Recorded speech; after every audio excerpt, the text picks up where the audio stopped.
नमस्कार, आप देख रहे हैं आज तक। आपके साथ मैं हूं अंजना ओम कश्यप। अगर आज हो देश में चुनाव तो किसकी बनेगी सरकार, ये बताने के लिए मैं आज आपको देश का मिजाज 2026 दिखाने जा रही हूं, क्योंकि ये 2 बार वर्ष में हम लोग करते हैं। इस बार जनवरी के महीने के नंबर्स क्या बता रहे हैं, ये सब हम आपको बताएंगे। 2 बेहद खास मेहमान हमारे साथ हैं।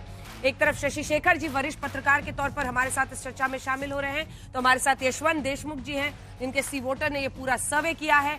तो क्या है आंकड़े, कौन सा गठबंधन आगे है, ये सब आपको देश के मिजाज में बताने जा रहे हैं। सबसे पहले हम आपको यही बताएंगे कि देश में राजनीतिक स्थिरता को लेकर लोगों की राय क्या है, क्योंकि यहीं से समझ में आता है क्या वाकई स्टेबिलिटी वो फैक्टर है जिसके दम पर जनता अपना आज चॉइस या फिर चयन कर रही है। आज तक के ये सर्वे सी वोटर ने किया है और उसी के साथ दोनों खास मेहमान हमारे साथ यहाँ पर मौजूद हैं। और जब जब ऐसे सवाल आएंगे कि ये आपने कैसे कर दिया, तो मैं उसको सीधे डायरेक्ट कर दूंगी यशवंत देशमुख जी की तरफ। और जब एनालिसिस करना होगा तो शशि शेखर जी उसका आकलन करेंगे कि भाई इसको किस नजरिए से देखना चाहिए। लेकिन अगर आज हो देश में चुनाव, किसकी बनेगी सरकार, जब हम ये कह रहे हैं तो सबसे पहले हम आपको अलायंस का वोट परसेंटेज दिखाएंगे। लोकप्रियता का पैमाना साल के बीच में तय करने का ये एक मीटर है, जिससे हम ये तय करते हैं कि आज देश का मिजाज किस तरफ है। क्या मानते हैं वो, एनडीए को ज्यादा भरोसेमंद मानते हैं या फिर इंडिया गठबंधन या फिर यूपीए की जो पार्टियां हैं, कांग्रेस है, उन पर कितना भरोसा है। तो पहले तो हम अलायंस वाइज आपको वोट परसेंटेज और सीट्स दिखाएंगे और उसके बाद हम पार्टी वाइज भी आपको दिखाएंगे।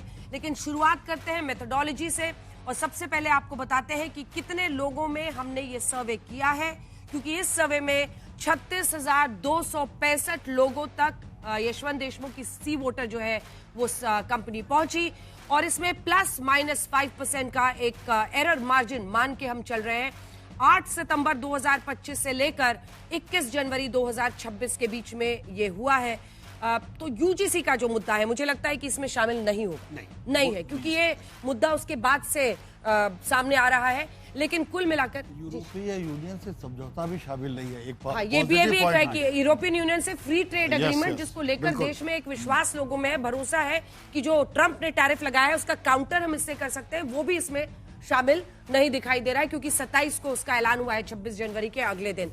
तो अब नंबर्स रखने के पहले चलिए आपका परिचय खास मेहमानों से करा देते हैं। गौरव भाटिया राष्ट्रीय प्रवक्ता बीजेपी के, रतन लाल प्रवक्ता कांग्रेस पार्टी के जुड़ रहे हैं, शशि शेखर जी यहाँ पर स्टूडियो में आज हमारे साथ हैं, और यशवंत जी जैसा हमने आपको बताया निदेशक सी वोटर के, दोनों हमारे साथ स्टूडियो में है। तो सबसे पहले हम शुरुआत करते हैं, अगर आज हो चुनाव तो लोकसभा में किसको कितना वोट परसेंटेज मिलेगा। सबसे पहले हम शुरुआत एनडीए से कर रहे हैं और उसी के साथ इंडिया अलायंस को। तो एनडीए को बढ़त, और वो भी ऐसी वैसी नहीं, जबरदस्त बढ़त दिखाई दे रही है। 47% वोट, 47% वोट इस मिड ईयर, और मिड टर्म तो अभी नहीं हुआ है, अभी एक ही साल बीते हैं, 26 में हम लोग प्रवेश ही किए हैं। तो ये 47% वोट आते हुए दिखाई दे रहे हैं एनडीए को, और वहीं इंडिया अलायंस को 39% वोट्स, 39% वोट्स। थोड़ा जूम इन करके दिखाइए नंबर्स के पास अगर आप जा पाए, तो 47% एनडीए को जाता हुआ दिखाई दे रहा है और इंडिया अलायंस को 39 यानी 39% वोट। इसी के साथ अब हम आपको दिखाने वाले हैं कि अगर आज हो चुनाव तो किसको मिलेंगी कितनी सीटें। ये देखिए, ये 47% वोट्स हम आपको पहले दिखा रहे हैं। 47% वोट्स एनडीए को, इंडिया अलायंस को 39, और ये बड़े नंबर्स आपके सामने स्क्रीन पर आ गए। 14% अन्य को जाता हुआ दिख रहा है। लेकिन अगर सीटों में हम इसको बदलें तो आज किस गठबंधन पर जनता को है भरोसा, तो एनडीए को जाती हुई दिखाई दे रही है 352 सीटें। 352 सीटें पहले एनडीए दिखाइए। चलिए, 182 सीटें जा रही हैं इंडिया अलायंस को, ये दिखा दीजिए।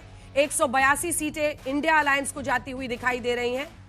और वहीं पर दूसरी तरफ जब आप जाएंगे एनडीए की तरफ, तो एनडीए की तरफ नरेंद्र मोदी जहां पर खड़े हैं, वहां पर 352 सीटें जाती हुई दिखाई दे रही हैं एनडीए को। दिलचस्प है, और एक बहुत बड़ा फासला भी है जो दिखाई दे रहा है। इसी के साथ चर्चा की शुरुआत करें उससे पहले, अगर आज चुनाव हुए तो लोकसभा में किसको कितने वोट मिलेंगे, तो पार्टी वाइज आपको बताते हैं। भारतीय जनता पार्टी को कितना वोट परसेंटेज मिल सकता है, इजाफा दिख रहा है और साफ इजाफा दिख रहा है। 41% वोट जाता हुआ दिखाई दे रहा है बीजेपी को सीधा। भारतीय जनता पार्टी को गेन है 41%, वहीं कांग्रेस पार्टी को 19 के आसपास ही उनका वोट परसेंटेज रहता है, 19.7, 20, और इस बार भी 20% ही। इस वक्त जनवरी 2026 में जब ये सर्वे हुआ है तब भी 20% ही वोट जाता हुआ मिल रहा है। वहीं अगर आप अन्य पर जाइए तो एक बहुत बड़ा वहां पर मुकाबला है, जहां पर अन्य, जिसमें तमाम क्षेत्रीय दल एक तरह से आप जोड़ लीजिए, चाहे टीएमसी हो, समाजवादी पार्टी हो, अलग अलग जो क्षेत्रीय दल हैं, उन सब की ताकत इसमें दिख रही है। 39% उनको अब यही अगर पार्टी वाइज सीट में बदल देते हैं तो किसको कितनी सीटें आती हुई दिखाई दे रही हैं। बीजेपी अपने दम पर इस सर्वे के मुताबिक 272 से कहीं ज्यादा 287 सीटें लाती हुई, यानी अपने दम पर सरकार बनाने की स्थिति में दिखाई दे रही है। वहीं 99 से खिसक कर कांग्रेस पार्टी 80 पर आती हुई दिखाई दे रही है और अन्य 176 पर। तो 240 से लगभग 47 सीटों का फायदा साफ बीजेपी को पार्टी वाइज होता हुआ दिखाई दे रहा है। सिर्फ पार्टी के तौर पर अगर आप देखें तो 240 से 287 पर बीजेपी पहुंचती हुई दिखाई दे रही है और कांग्रेस पार्टी 80 सीटों पर फिसलती हुई, अन्य को 176। तो ये है बड़ी बात। लेकिन इससे पहले कि हम चर्चा की शुरुआत करें और गौरव भाटिया बोले, उससे पहले हम सबसे बड़ी उपलब्धि, क्योंकि मुझे लगता है कि ये नंबर्स का जब हम लोग एनालिसिस कर रहे थे तो सबसे बड़ी वजह लोगों के इस भरोसे की क्या दिखाई दी, वो भरोसा टिका हुआ है आज स्थिरता पर। एनडीए सरकार की सबसे बड़ी उपलब्धि के तौर पर एमओटीएन जनवरी 2026 में जो ये आंकड़े आए हैं वो ये साफ इशारा कर रहे हैं कि लगभग 16% लोग मानते हैं कि राजनीतिक स्थिरता सबसे बड़ी वजह है। और इसको आप इस नजरिए से भी देख सकते हैं कि चाहे वो पाकिस्तान हो, बांग्लादेश हो, नेपाल हो, श्रीलंका हो, जिस तरह की परिस्थितियां आसपास के देशों में हुई हैं और जिस तरह का एक तरह से मेहम वहां पर हुआ है, पूरे देश भर में हिंसा हुई है, उसके बाद से लोगों को ये लगता है कि एक स्थिर सरकार भारत की सबसे बड़ी जरूरत है। दूसरे नंबर पर 12% के आसपास ये काशी विश्वनाथ कॉरिडोर और राम मंदिर है। तो ये बड़ी वजह है, जो स्थिरता का मुद्दा है ना, वो सबसे बड़ी वजह दिखाई दे रही है। गौरव भाटिया, सबसे पहला शुरुआत आप ही से करते हैं, क्योंकि साफ दिख रहा है इजाफा न सिर्फ वोट परसेंटेज में दिखाई दे रहा है बल्कि सीटों में भी बदलता हुआ दिखाई दे रहा है। एक साल के शासन के बाद किस तरह से आपकी पार्टी इसे देखेगी, समझेगी?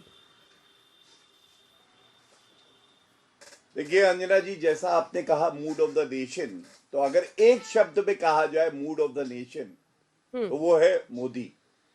Mood of the nation Modi ji इसलिए है, सबसे पहले तो पैमाना क्या होता है कि एक सरकार जो केंद्र में है वो जनता का विश्वास जीतने में कामयाब है। मैं समझता हूं सबसे पहले अगर आप देखें लोकसभा के चुनाव के परिणाम के बाद जितने चुनाव आए, हरियाणा भारतीय जनता पार्टी की सीटें बढ़ी, हमने सरकार बनाई, महाराष्ट्र हमने सरकार बनाई, दिल्ली आम आदमी पार्टी जो सत्ता में थी वो हट गई और हम लोग जो है सरकार बनाने में सफल होते हैं। हमने देखा बिहार में किस तरह से भारतीय जनता पार्टी पुनः जीती और बीएमसी चुनाव आए तब भी जीती। ये क्या दर्शाता है? ये दर्शाता है प्रधानमंत्री नरेंद्र मोदी जी में पूरे देशवासियों की आस्था है। और इसकी वजह क्या है? एक आपने बिल्कुल सही कहा, स्थिरता। स्थिरता इसलिए आवश्यक है कि जब हमारे पड़ोसी मुल्क में हम देखते हैं किस तरह से विद्रोह होता है, अराजकता फैलती है, भारत का नागरिक ये मानता है नरेंद्र मोदी जी की सरकार ईमानदार है, सशक्त है और मजबूत फैसले लेने के लिए वो सक्षम है। और बड़ी उपलब्धियां, मैंने कहा ना कि आप मौके पे क्या बड़े निर्णय फैसले ले सकते हैं, ये रीढ़ की हड्डी आपके पास है, क्या आपके पास आत्मविश्वास है? तो ऑपरेशन सिंदूर किस तरह से पाकिस्तान को सबक सिखाया और एक मजबूत संदेश पूरे विश्व में दिया। अभी एफटीए डील आपके सर्वे में तो इसका आकलन नहीं हुआ है, लेकिन हमने जो करी एफटीए डील ये अपने आप में दर्शाता है the mother of all deals. ये कोई कर सकता है तो नरेंद्र मोदी जी का नेतृत्व कर सकता है।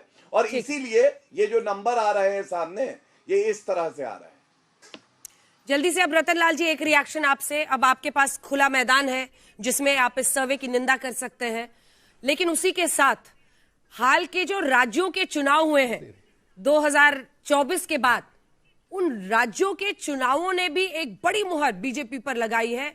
गठबंधन के साथ भी बिहार में लड़े हो या फिर अन्य राज्य जहां पर उनको जीत मिली है, महाराष्ट्र उसमें एक बड़ा एग्जाम्पल है। अब ऐसे में क्या चिंतन की जरूरत नहीं है कांग्रेस को? नहीं, हर पार्टी को अपने हिसाब से चिंतन तो करता ही है और एजेंडा तो लोग बनाते ही हैं। लेकिन जितनी बातें बीजेपी के प्रवक्ता साहब भाटिया साहब ने कही हैं उसमें जार्गन ज़्यादा है, कंक्रीट कुछ भी नहीं है। कि एक बात बताइए, पूरे इलेक्शन जितना आपने जितने का जिक्र किया उसमें इलेक्शन कमीशन की क्या भूमिका थी, ये नहीं दिखा क्या? कि जब इलेक्शन घोषणा हो गई, इलेक्शन चल रहे हैं और 10-10 हज़ार रुपये खाते में जा रहे हैं, क्या फ्री फेयर इलेक्शन था? और हरियाणा में जिस तरह से हुआ, जिस तरह से ईवीएम के आंकड़े आए, मध्य प्रदेश में हुआ, महाराष्ट्र में भी हुआ, तो ये सब दिख नहीं रहा है कि इलेक्शन कमीशन भी चुनाव लड़ रही है? तो बहरहाल खैर, आप 2.5 साल पहले ही चुनाव करवा रही हैं, 2.5 साल के बाद जनता का क्या मूड होगा वो तो देखेंगे। लेकिन एक बात बताइए, जिस नारे के साथ मोदी साहब आए थे कि 2 करोड़ रोजगार देंगे, 15 लाख रुपये देंगे, विश्व गुरु बनाएंगे, कितने विश्वविद्यालय खुले, कितने स्कूल खुले, कितने पब्लिक सेक्टर यूनिट खुले, इस पे तो कोई आंकड़े नहीं आते हैं। ऑपरेशन सिंदूर की बात की गई, ऑपरेशन सिंदूर पे अमेरिका ने कितनी बेइज्जती की, कितनी ज्यादा बेइज्जती की दुनिया के सामने, बच्चों की तरह डांट रहा था, तो उस पर तो कोई रिएक्शन नहीं है। आपको याद होगा, मैं इंदिरा जी को इस समय याद करना चाहूंगा कि अमेरिका को ठेंगा दिखाते हुए उन्होंने पाकिस्तान को 2 टुकड़े में बांट दिया था, अमेरिका कुछ नहीं कर पाया था। नहीं, ठहरिए ना, अभी काहे के लिए बीच में टोक रहे हैं? आपने तो पूरा जो पर कैपिटा इनकम है इस पे बात कर लीजिए, रोजगार पे बात कर लीजिए, महंगाई पे बात कर लीजिए। महंगाई 2014 से लेके अब तक दुगुना से ज्यादा हो चुका है और आपकी उपलब्धि यह है कि 5 किलो अनाज देकर उसको उपलब्धि मानते हैं। 5 सेंट्रल यूनिवर्सिटी का नाम नहीं ले रहे हैं, 5 इंस्टीट्यूट का नाम नहीं ले रहे हैं, आप विश्व गुरु बनने का दावा कर रहे हैं, गोबर और गोमूत्र पर रिसर्च करा के कैंसर का इलाज करवा रहे हैं, गणेश जी को प्लास्टिक सर्जन बता रहे हैं कि उस समय हो गई थी इलाज। तो इस समय आखिर आपके बच्चे जितने बीजेपी जो आज आप टीवी पे बता रहे हैं, ये सब आपने महाराष्ट्र और बिहार की जनता को बताया था या खाली वोट चोरी ही बोलते रहे? अरे भाई, बताया था क्यों नहीं? नहीं, वोट चोरी भी हुआ है, क्यों नहीं हुआ है?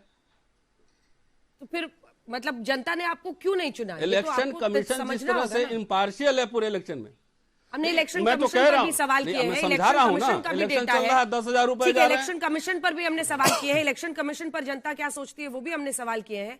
लेकिन एक जल्दी से आप बैलेट पेपर से चुनाव करा लीजिए ना।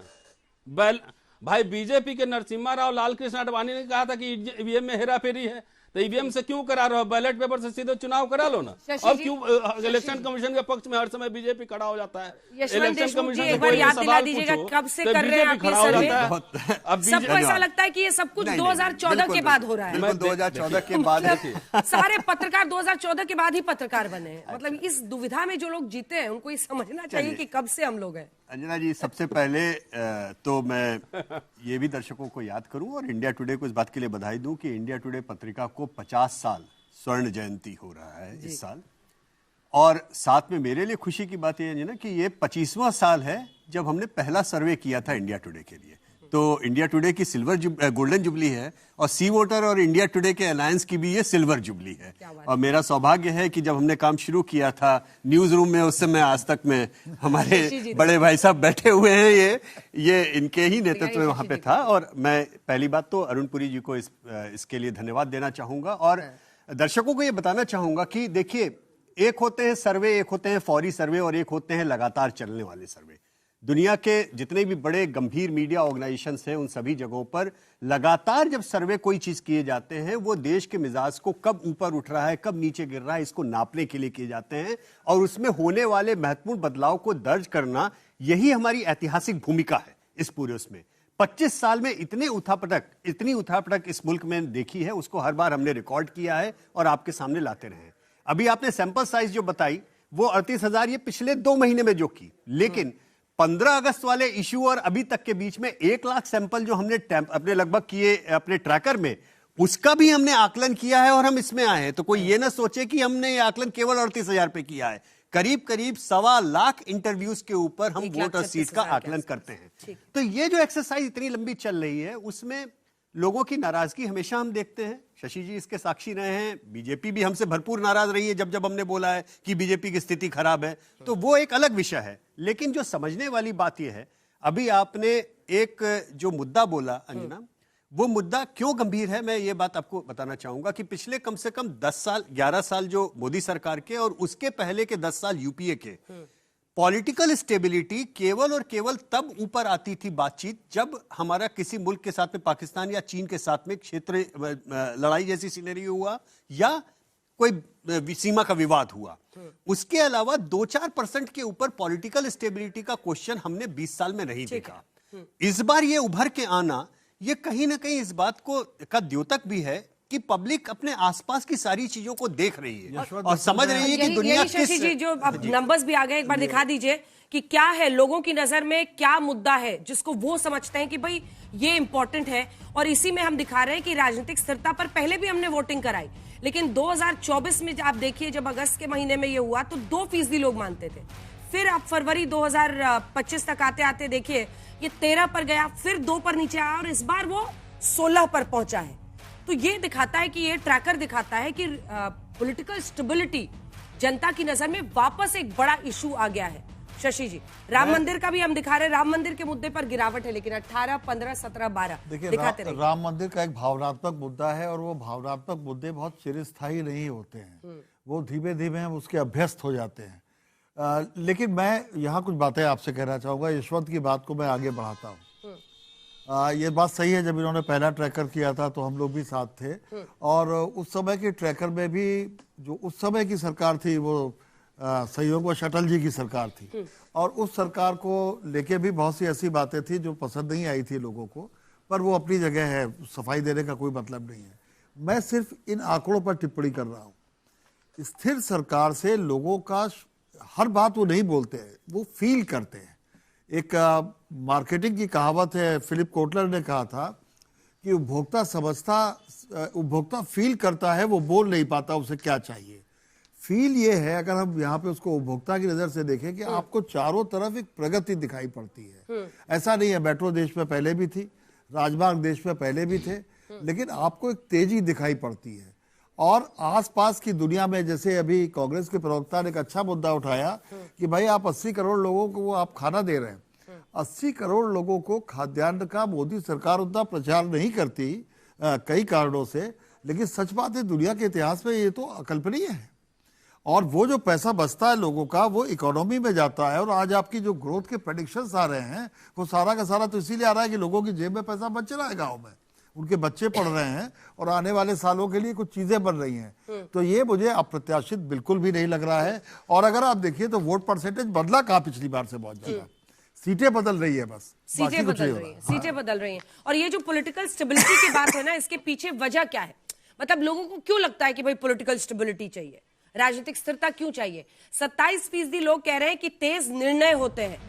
पड़ोसी देशों में संकट की स्थिति से 21% प्रभावित हुए हैं कि भाई देखिए पड़ोस में क्या हो रहा है, हम थोड़ी चाहते हैं कि भारत में इस तरह से हो।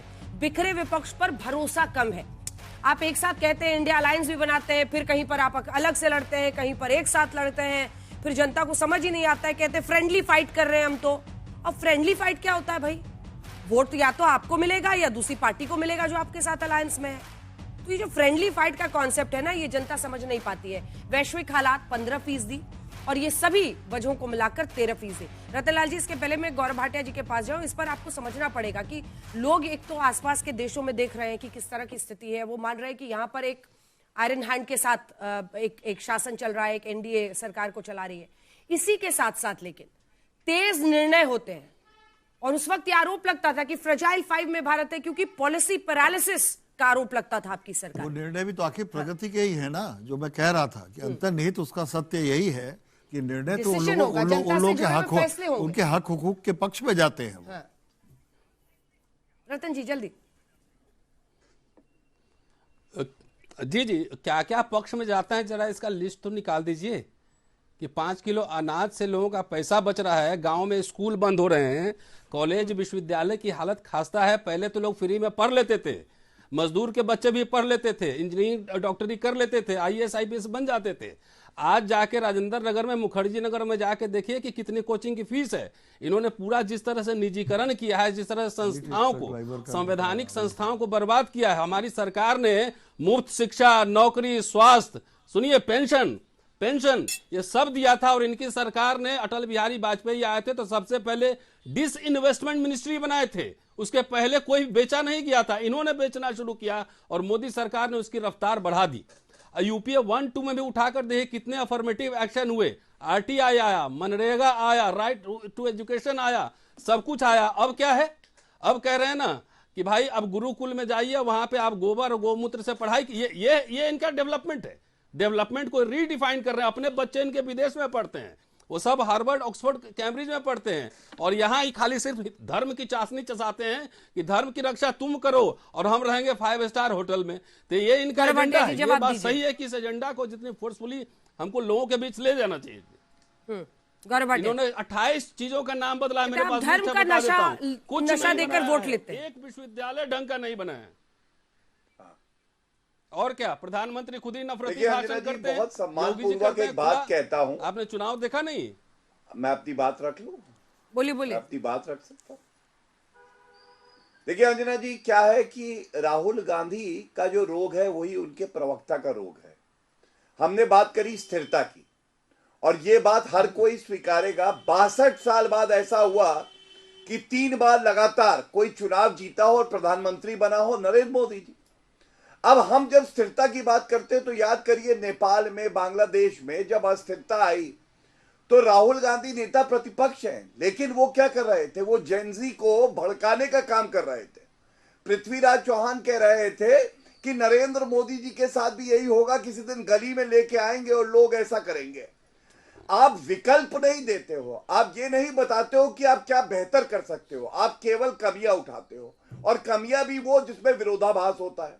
अभी प्रवक्ता महोदय कह रहे थे कि जो इलेक्शन कमीशन ऑफ इंडिया है ये निष्पक्ष नहीं है, तो मैं कहना चाहूंगा 2024 के परिणाम आए, 99 सीटों पे तो जीत का जश्न मना रही थी कांग्रेस पार्टी। वायनाड का चुनाव उसके बाद हुआ, प्रियंका गांधी वाड्रा को तो इस्तीफा दे देना चाहिए, इसी निर्वाचन आयोग ने चुनाव कराया। रेवंत रेड्डी, सुक्खू जी और सिद्धारमैया ये इस्तीफा क्यों नहीं देते? निर्वाचन आयोग तो वही था। वजह क्या है? ये लोग भूल जाते हैं कि इनके समय में अनाज सड़ता था, सर्वोच्च न्यायालय कहता था अनाज सड़ रहा है, गरीबों में बांट लीजिए। 10 दिन का गोला बारूद था।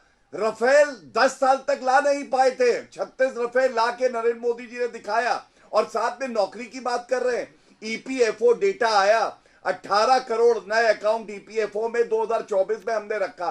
तब तो जनता ने हम पे विश्वास व्यक्त किया, तभी तो हमारे लिए वोट किया। दूसरी बात मैं कहना चाहता हूं, इंडी अलायंस की आपने बात करी। इंडी अलायंस के लिए जनता तो ये कह रही है हाल कैसा है जनाब का। अब आप देखिए, पश्चिम बंगाल में जो बातें सामने आ रही हैं कि कांग्रेस पार्टी कह रही है कि हम अलग चुनाव लड़ेंगे और लेफ्ट अलग लड़ेगी, और टीएमसी तो अलग लड़ ही रही है। दिल्ली में कांग्रेस और आम आदमी पार्टी मिलकर चुनाव नहीं लड़ पाए, और असम में कांग्रेस और एआईयूडीएफ जो पिछले चुनाव में एक साथ लड़े थे अलग है। तो ये इंडी अलायंस है कहां? ये तो आपस में ही लड़ रहा है, और इनमें आपस में विरोधाभास है। ठीक है, दो बातें रतन लाल जी जिस पर आप जवाब दीजिएगा, उसके बाद मैं शशि जी आपके पास और यशवंत जी के आपके पास आऊंगी। रतन जी, 2 बातें। एक तो ये जो विरोधाभास है कि नहीं अब तो हमारा समझौता नहीं हो पाया, अब हम फ्रेंडली फाइट लड़ रहे हैं। फ्रेंडली फाइट क्या होता है साहब? फ्रेंडली फाइट तो आप लोग नाम देते हैं पर्देदारी करने के लिए कि आपसी लड़ाई। दूसरा, जेनजी को लेकर सवाल सुन लीजिए। जेनजी को लेकर आपका जो आकलन है वो जमीनी स्तर से बहुत अलग है, क्योंकि नेपाल के मुद्दे के बाद पहली बार राहुल गांधी जी ने देश में कौन बदलेगा परिस्थिति, उसमें जेनजी का उन्होंने वर्ड का इस्तेमाल किया था एक्स पर। लेकिन दूसरी तरफ प्रधानमंत्री कहते हैं कि इस देश में तो जेनजी इनोवेशन कर रहा है, इस देश में जेनजी स्टार्टअप्स खोल रहा है, इस देश में जेनजी भजन जैमिंग कर रहा है, इस देश में जेनजी रिलीजियस टूरिज्म में न्यू ईयर्स की पार्टी की जगह, कहीं रेव पार्टी की जगह, वो रिलीजियस टूरिज्म में जो रिलीजियस सेंटर्स है वहां पर ऐसी भीड़ हो रही है कि लोगों को रोकना पड़ रहा है। तो क्या इस जमीनी, तो 2 सवाल है मेरे, जमीनी स्तर को आप समझने में भूल कर रहे हैं? मोदी जी तो रील बनाने को भी रोजगार कहते हैं, पकौड़े तलने को भी रोजगार कहते हैं। अब रही पहले सवाल पे मैं आता हूं, क्या भाजपा पार्टी ने चुनाव अब अपने अलायंस के साथ अलग अलग नहीं लड़ा था क्या? जेडीयू और चिराग पासवान का पिछले विधानसभा में क्या हुआ था, दिल्ली में क्या हुआ था, और कई उदाहरण मैं दे सकता हूं। देखिए, डेमोक्रेटिक नेशन है, जिसको जिस तरह से अलायंस बनता है लड़ेगा, नहीं बनता है अपने अपने हिसाब से लड़ेगा। कोई तानाशाही थोड़ी है कि अमित शाह और मोदी जो बोलेंगे वही होगा, और कोई किसी की हिम्मत नहीं है चूचा करने की। इनके कैबिनेट मिनिस्टर एक लाइन ठीक से नहीं बोल रहे हैं, नंबर 1। नंबर 2, अभी 3 दिन से क्या चल रहा था देश में? उन्हीं के समर्थक क्यों सड़क पे आए हुए थे? रोजगार तो अब सवाल ये पूछा जाएगा ना, कि जो युवा सड़क पे थे रतनलाल जी, वो आप भी युवा चाहते पूछे हैं कि कि हमारे यूजीसी के नए विश्वविद्यालयों की नियम हालत पीछे क्या किए है। जाएं। रोजगार क्योंकि कमेटी के चेयरपर्सन तो दिग्विजय नहीं, सिंह थे। उसमें अलग नहीं, मैं तो कह रहा हूँ सख्त किए जाए, लागू किए जाए। विश्वविद्यालय में कैसे भेदभाव होता है मैं जानता हूँ, मुझे अच्छा, सब मतलब पता है मोदी क्या जी होता है। ठीक मैं कर तो रहे हैं। विश्वविद्यालय में ही रहता हूँ, तो मैं तो कहता हूँ सर, लेकिन नहीं भाई, ऐसा है जब जातीय भेदभाव है तो जातीय भेदभाव के खिलाफ तो कार्रवाई होगी ना होगी, तो उसमें उनके समर्थक क्यों भड़क गए? जब रोहित मुमला, पायल तड़वी पे जब एट्रोसिटीज होता है, एक सेकेंड, तो ये तो सड़क पे नहीं आते हैं कोई भी, कहते हैं कि सब एंटी नेशनल है। तो ये सामान्य वर्ग के लोग आप मान के चल रहे हैं कि कांग्रेस से अलग हो गए हैं, वो इनके समर्थक है। एक सामान्य वर्ग के लोग आप मान रहे हैं कि कांग्रेस से कोई उनका लेना देना नहीं है, वो सारे इनके समर्थक।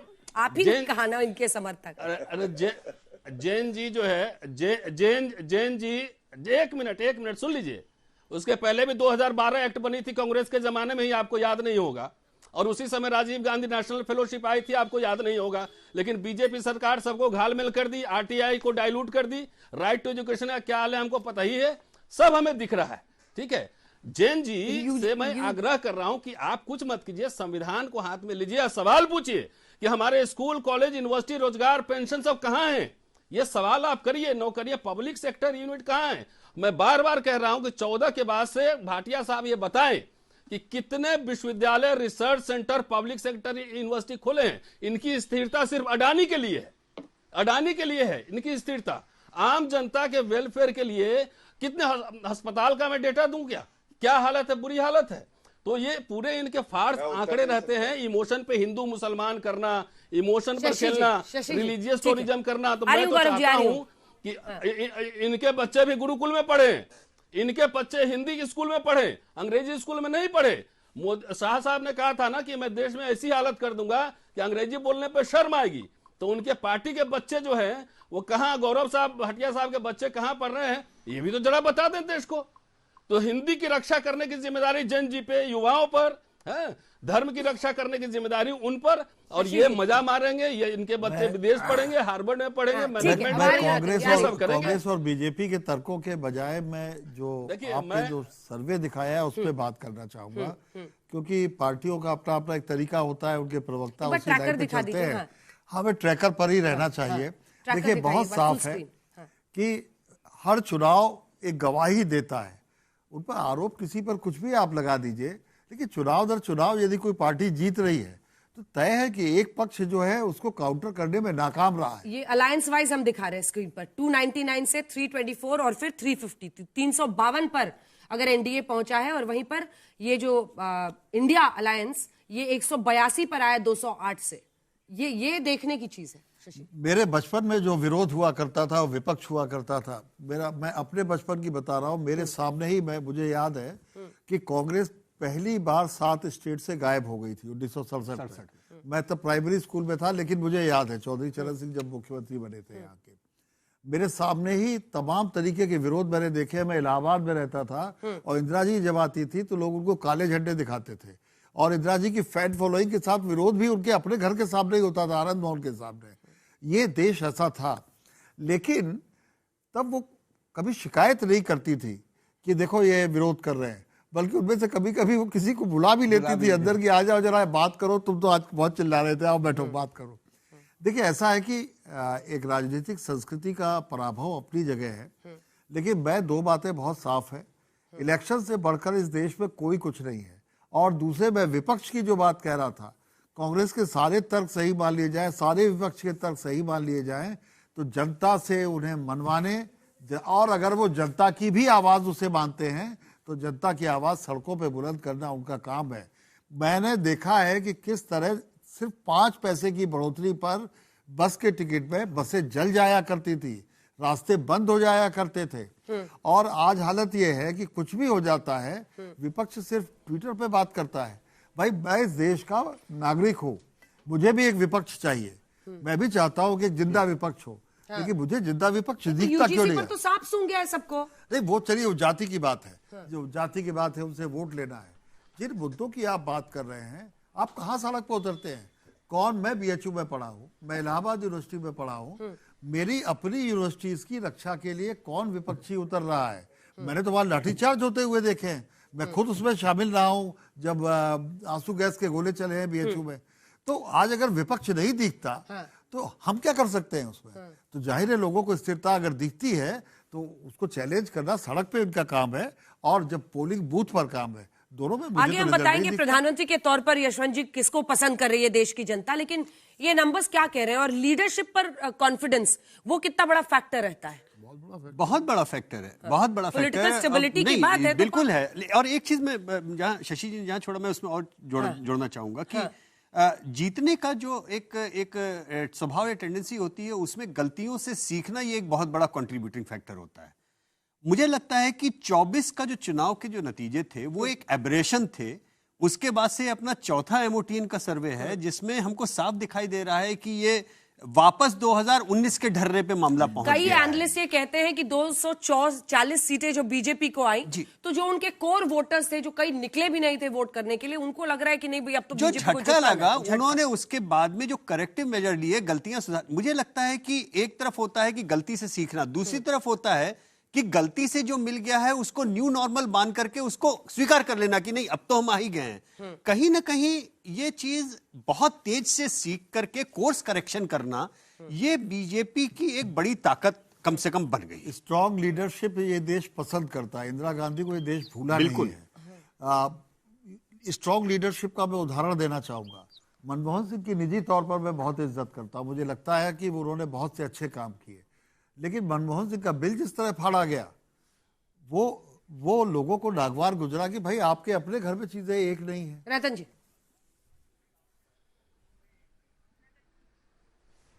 देखिए अभी शशि जी लीडरशिप ने पे अच्छी बात हो रही बात थी। कही। जब पहले के लीडरशिप। यूपीए 2 में, एक मिनट उसी पे आ रहा हूँ, कपिल सिब्बल एचआरडी मिनिस्टर थे, हम लोग प्रोटेस्ट कर रहे थे 4 ईयर डिग्री कोर्स के खिलाफ। हम जाके बार बार एचआरडी मिनिस्टर से मिलते थे। इंदिरा जी के जमाने में पार्टी के अंदर भी लोग प्रोटेस्ट करते थे, लोग सुनते थे। आज इनके पार्टी की ये डेमोक्रेसी है। विरोधी को, सिटिंग चीफ मिनिस्टर को उठा के जेल में डाल दो। हम ये मानते हैं कि हमको सड़क पे उतरना चाहिए, अब पूरे राष्ट्रव्यापी आंदोलन कर चाहिए, उसमें हमारी कमी हो रही है। लेकिन ईडी का, यूएपीए का जैसे इस्तेमाल हो रहा है, जिस तरह से पीएमएलए का इस्तेमाल हो रहा है कि आप एग्री विथ अस और go to hell, is this democracy? कि आप विरोधियों को तंग कर रहे हैं, जो आपसे पार्टी से कल बाहर चला गया उसके घर में ईडी भेज दे रहे हैं, जो आपके पास आ गया सब दाग धुल जाता है वॉशिंग मशीन में। यह डेमोक्रेसी है। हर एक आदमी को आप धमका रहे हैं, पार्टी के अंदर भी और पार्टी के बाहर भी। यह डेमोक्रेसी है। 10 साल में आप देखिए जिस तरह से संवैधानिक संस्थाओं का इस्तेमाल हुआ है। देखिए कोई भी एक्ट जो है ना अच्छा या बुरा नहीं होता है, उसको लागू अच्छा कि कैसे आपने करेंगे इंदिरा ये जी को important कोट है। किया। ये एक्ट तो इमरजेंसी के मैं आज दौरान आपको- कितने ना, लोग इमरजेंसी- मैं जेल उसके बाद में में डाले गए थे। मैं उसके ये- बाद ये- इसी में- आजादी के लिए। आपकी एक बात रतन जी, याद मतलब है। कोट भी कर रहे हैं तो आप इंदिरा जी को- एक मिनट। इंदिरा जी को ताल ठोक के इमरजेंसी लगाया था, 18 महीने में ताल हटा ठोक के दिया, इमरजेंसी चुनाव क्या में होता गई, है? चुनाव हार गई। ये ताल ठोक के अघोषित इमरजेंसी इमरजेंसी क्या है होता मोदी है? और एकदम ताल ठोक के ताल ठोक के इमरजेंसी क्या लगाया होता था। है? संविधान ताल के ठोक के हिसाब इमरजेंसी से, लगाया। संविधान के हिसाब से सुप्रीम कोर्ट नहीं, सुप्रीम कोर्ट के चलिए, निर्णय के खिलाफ जेपी ने वहां पे आंदोलन किया था। सेना को भड़का रहे थे, सेना अफसर को भड़का रहे थे। वो पहला राजद्रोह था उस समय। इसलिए संविधान सुप्रीम कोर्ट के ऑर्डर की मैं सामान्य रूप से व्यक्तिगत मतलब बोलता देखिए नहीं रतन हूँ। जी, मैं भी- रतन लाल जी मैं माफी चाहूंगा, इतने बड़े नहीं हो गए कि आप जेपी के खिलाफ बोलने लगे। माफी चाहूंगा। इमरजेंसी के दौरान क्या बात कर लाखों दी? परिवारों मैं को इतिहास जिस पढ़ाता हूं। तरीके से इतिहास रतन लाल जी अच्छी बात है, प्लीज आप मेरी बात इतिहास सुनिए। पढ़ाइए, रतन लाल जी आकलन प्लीज कीजिए किसी स्थिति का, लेकिन पूरे इस तरह का सम्मान प्रहार के मत साथ कीजिए। में, पूरे हम सम्मान भी के इंदिरा साथ जी की में, नीतियों पर चर्चा कर रहे हैं। पूरे सम्मान, मैं इंदिरा जी का बहुत सम्मान करता हूं रतन लाल जी। अन्ना हजारे मैं कहाँ आज हैं? भी उन्हें इंडिया के सबसे बेहतरीन प्राइम मिनिस्टर्स में मानता हूं। बांग्लादेश का जन्म उनके हाथों से हुआ, उन्होंने विश्व में भारत की साख बचाई। लेकिन इमरजेंसी का भुक्तभोगी होने के नाते, एक बच्चा था मैं उस समय, पूरा परिवार मेरा जेल में था और मेरे जैसे परिवार के ऐसे लाखों परिवार थे जिन्होंने बहुत यातनाएं सही। मैं आपसे हाथ जोड़ के निवेदन कर रहा हूं, बाकी सब चीजों की बात कीजिए लेकिन कम से कम इमरजेंसी को सही मत ठहराइए। और ये मैं आपसे बहुत विनम्रतापूर्वक मैं विनती कर इमरजेंसी के रहा हूं। आगे की 2 उदाहरण देना चाहूंगा। 2 बातें याद दिलाना चाहूंगा क्योंकि हिस्ट्री की बात हुई। हिस्ट्री थोड़ी सी मैंने भी पढ़ी है। नरसिंह राव के वक्त में इस देश के सबसे बड़े अखबार के मालिक को फेमा में बंद कर दिया गया था। नरसिंह राव अब अकेले प्रधानमंत्री हैं जिन पर अपने सरकारी आवास में रिश्वत लेने का आरोप था। उन्होंने फेबा में सबसे बड़े अखबार के मालिक को बंद किया था। उस समय भी लोगों ने कहा था कि साहब संविधान खतरे में है, ये है वो है। और जब राजीव गांधी आए उससे पहले, तो राजीव गांधी ने सबसे पहले प्रेस के लिए कानून लाया था, जिसके लिए हम लोगों ने लाठियां खाई थी एज पत्रकार उतर के, क्योंकि ये, और उन्होंने वापस लिया था। तो सरकारें लोकतंत्र में, मोदी जी ने भी जो कृषक कानून था वो वापस लिया। सरकारें कोर्स करेक्शन करती है जनता के हित में, इसमें कोई बुराई नहीं है, चाहे ये रहे हो चाहे वो रहे हो। सत्ता का एक तरीका है, सत्ता अपने तरीके से चलती है। लेकिन मैं सिर्फ बड़ी विनम्रता से कहना चाहूंगा, मुझे विपक्ष अपने आसपास नहीं दिखाई पड़ता है, और ये बात एक लोकतांत्रिक व्यक्ति होने के नाते मुझे थोड़ी चुभती है। ये बात जनता को भी चुभती है। हाँ, ये बात जनता को, हमने सर्वल सवाल पूछा, क्या विपक्ष मजबूत होना चाहिए, क्या इंडिया अलायंस कंटिन्यू होना चाहिए। बहुतायत में भाजपा के समर्थक बोलते हैं कि देश को एक मजबूत विपक्षी दरकार है, क्योंकि उनका खुद का मानना है कि जब विपक्ष कमजोर होता है तो भाजपा अपने तरीके से अजीबोगरीब ढंग से सरकार चलाने लगती है। भाजपा के समर्थकों का कहना है। बिल्कुल। तो और वो ये मानते हैं कि फैसले एक तरफा भी नहीं होने चाहिए, देश में एक संतुलन रहना चाहिए। लेकिन रतनलाल जी, रुक जाइए रतनलाल जी, अब तो आप इतना बोल लिए। अच्छा, आप हिस्ट्री पढ़ाते हैं, लेकिन हिस्ट्री की क्लास में मत बोलिए कि ताल ठोक के इमरजेंसी लगाया था। इसका कोई जस्टिफिकेशन नहीं हो सकता। ना ना ना गौरव जी, जल्दी से रिबटल उनका हो जाए। एक मिनट रिबटल हो जाए गौरव जी। गौरव जी मेरा रिबटल आ जाए, फिर उसके पास जाइएगा। बोले गौरव जी जल्दी से। हाँ प्लीज अंजना जी, ये गलत बात है। देखिए, इस तरह से अच्छी चर्चा नहीं हो सकती। अगर उन्होंने बात कही, अब मैं उत्तर दूंगा, आंकड़ों के साथ दूंगा। जिन्होंने ताल ठोक के आपातकाल लगाया, उनका गाल ठोक के जनता ने बाहर किया। और 3 बार लगातार इंदिरा गांधी जी ने कुछ अच्छे काम जरूर किए, लेकिन 3 बार लगातार चुनाव वो भी नहीं जीती। जो स्थिरता, जो कड़े फैसले लेने की क्षमता नरेंद्र मोदी जी में है, जिस कर्तव्य परायणता से वो काम कर रहे हैं, कोई करता नहीं है, तभी जनता का विश्वास उन पर है। अब मैं उत्तर देता हूं। इन्होंने बार बार कहा हेल्थ पे क्या किया, ये कुछ आंकड़े हैं। एम्स 2014 तक 7 थे, 2023 तक 25 हो गए। मतलब आप सोचिए, 18 एम्स हमने 11 साल में खोल दिए।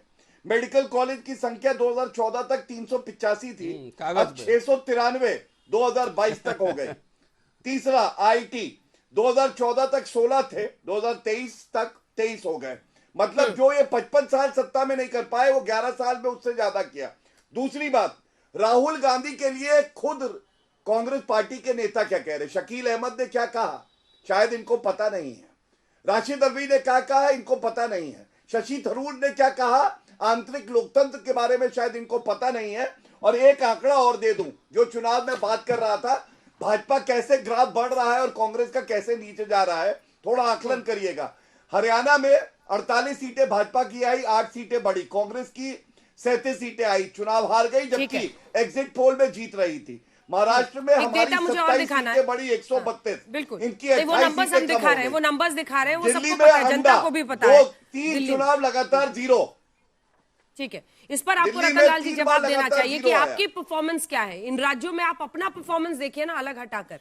आप मतलब एक तो डिसीजन नहीं ले पाते हैं, तेजस्वी जी को लेकर डिसीजन लेने में इतना लेट हो गया, फिर फ्रेंडली फाइट हो गई कई सीटों पर बिहार में। ऐसे राज्य जहां पर आपके लिए अच्छा खासा मैदान तैयार था, किन मुद्दों पर तैयार था? क्योंकि सरकार की सबसे बड़ी विफलता भी हमने जनता से पूछा है।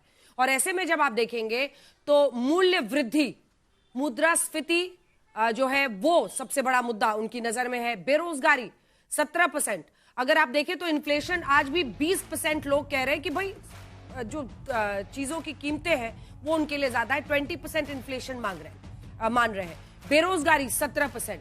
बेकाबू आतंकवाद, कई जगहों पर हुई घटनाएं 9% लोग। आर्थिक विकास 9%। विफलताओं में सांप्रदायिक हिंसा और अल्पसंख्यकों में भय, ये 5% लोगों ने कहा है। महिला सुरक्षा 3% लोग कह रहे हैं।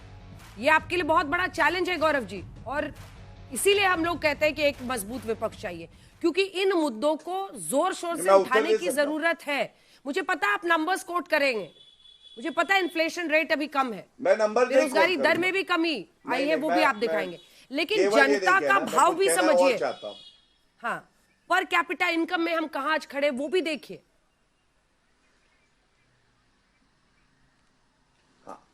अंजना जी, मैं समझता हूं कि इतना बड़ा देश है, विविधताओं का देश है, चुनौतियां जरूर होंगी, लेकिन कभी चुनौतियों से घबराए नहीं हैं हम लोग। नरेंद्र मोदी जी ने हमेशा वो मजबूत निर्णय लिए हैं जो देश हित में है और जनता के हित में है। क्या ये सत्य नहीं है 4th लार्जेस्ट इकोनॉमी हमारी है? क्या ये सत्य नहीं है जीएसटी कलेक्शन 2 लाख करोड़ प्रति माह पहुंच गया है, जिस जीएसटी को ये लोग कोसते थे? क्या ये सत्य नहीं है कि 4 करोड़ घर बनाने के बाद कहा कि 3 करोड़ घर और गरीब के लिए बनाएंगे? हमने बड़े लक्ष्य रखे हैं, 2047 में विकसित भारत होगा और उन लक्ष्यों को हम पा पाएंगे, ये हमारी सोच है, यही हमारा आत्मविश्वास है। और मैं पुनः कहूंगा, एक सकारात्मक विपक्ष भी कांग्रेस पार्टी बन सकती है। उसके लिए आपको यह बताना पड़ेगा आप कैसे सत्तारूढ़ पार्टी से बेहतर है।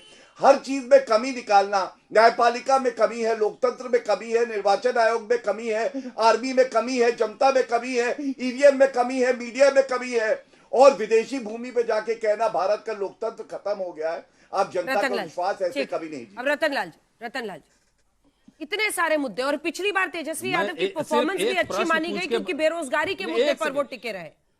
एक सेकंड और इस बार फिसल गए। एक सेकंड मैं सिर्फ एक बात पूछना चाहता हूं डेमोक्रेसी पर। आज किसी भी नेता, सत्ता या विपक्ष, किसी नेता की हिम्मत है कि सेना पुलिस अफसर को बोले कि प्रधानमंत्री का विरोध करो, उसकी बात नहीं मानो? किसी की हिम्मत है? मोदी साहब के खिलाफ कोई बोल दे या अमित शाह के खिलाफ बोल दे, जेल चला जाता। ये डेमोक्रेसी है। प्रधानमंत्री का विरोध कर सकती है, ये अपने आप में अराजकता दिखाता है। सेना कभी प्रधानमंत्री का विरोध कर ही नहीं सकती है। एकदम यही हमारा संविधान कहता है। कैसी बात कर दी आपने? नहीं बोला गया, कैसी बात कह दी आपने? भड़काया गया था। ये देखिए, भड़काया गया था। पाकिस्तान जैसा आपको पता ही नहीं कुछ भी? ये देखिए, कुछ नहीं पता है।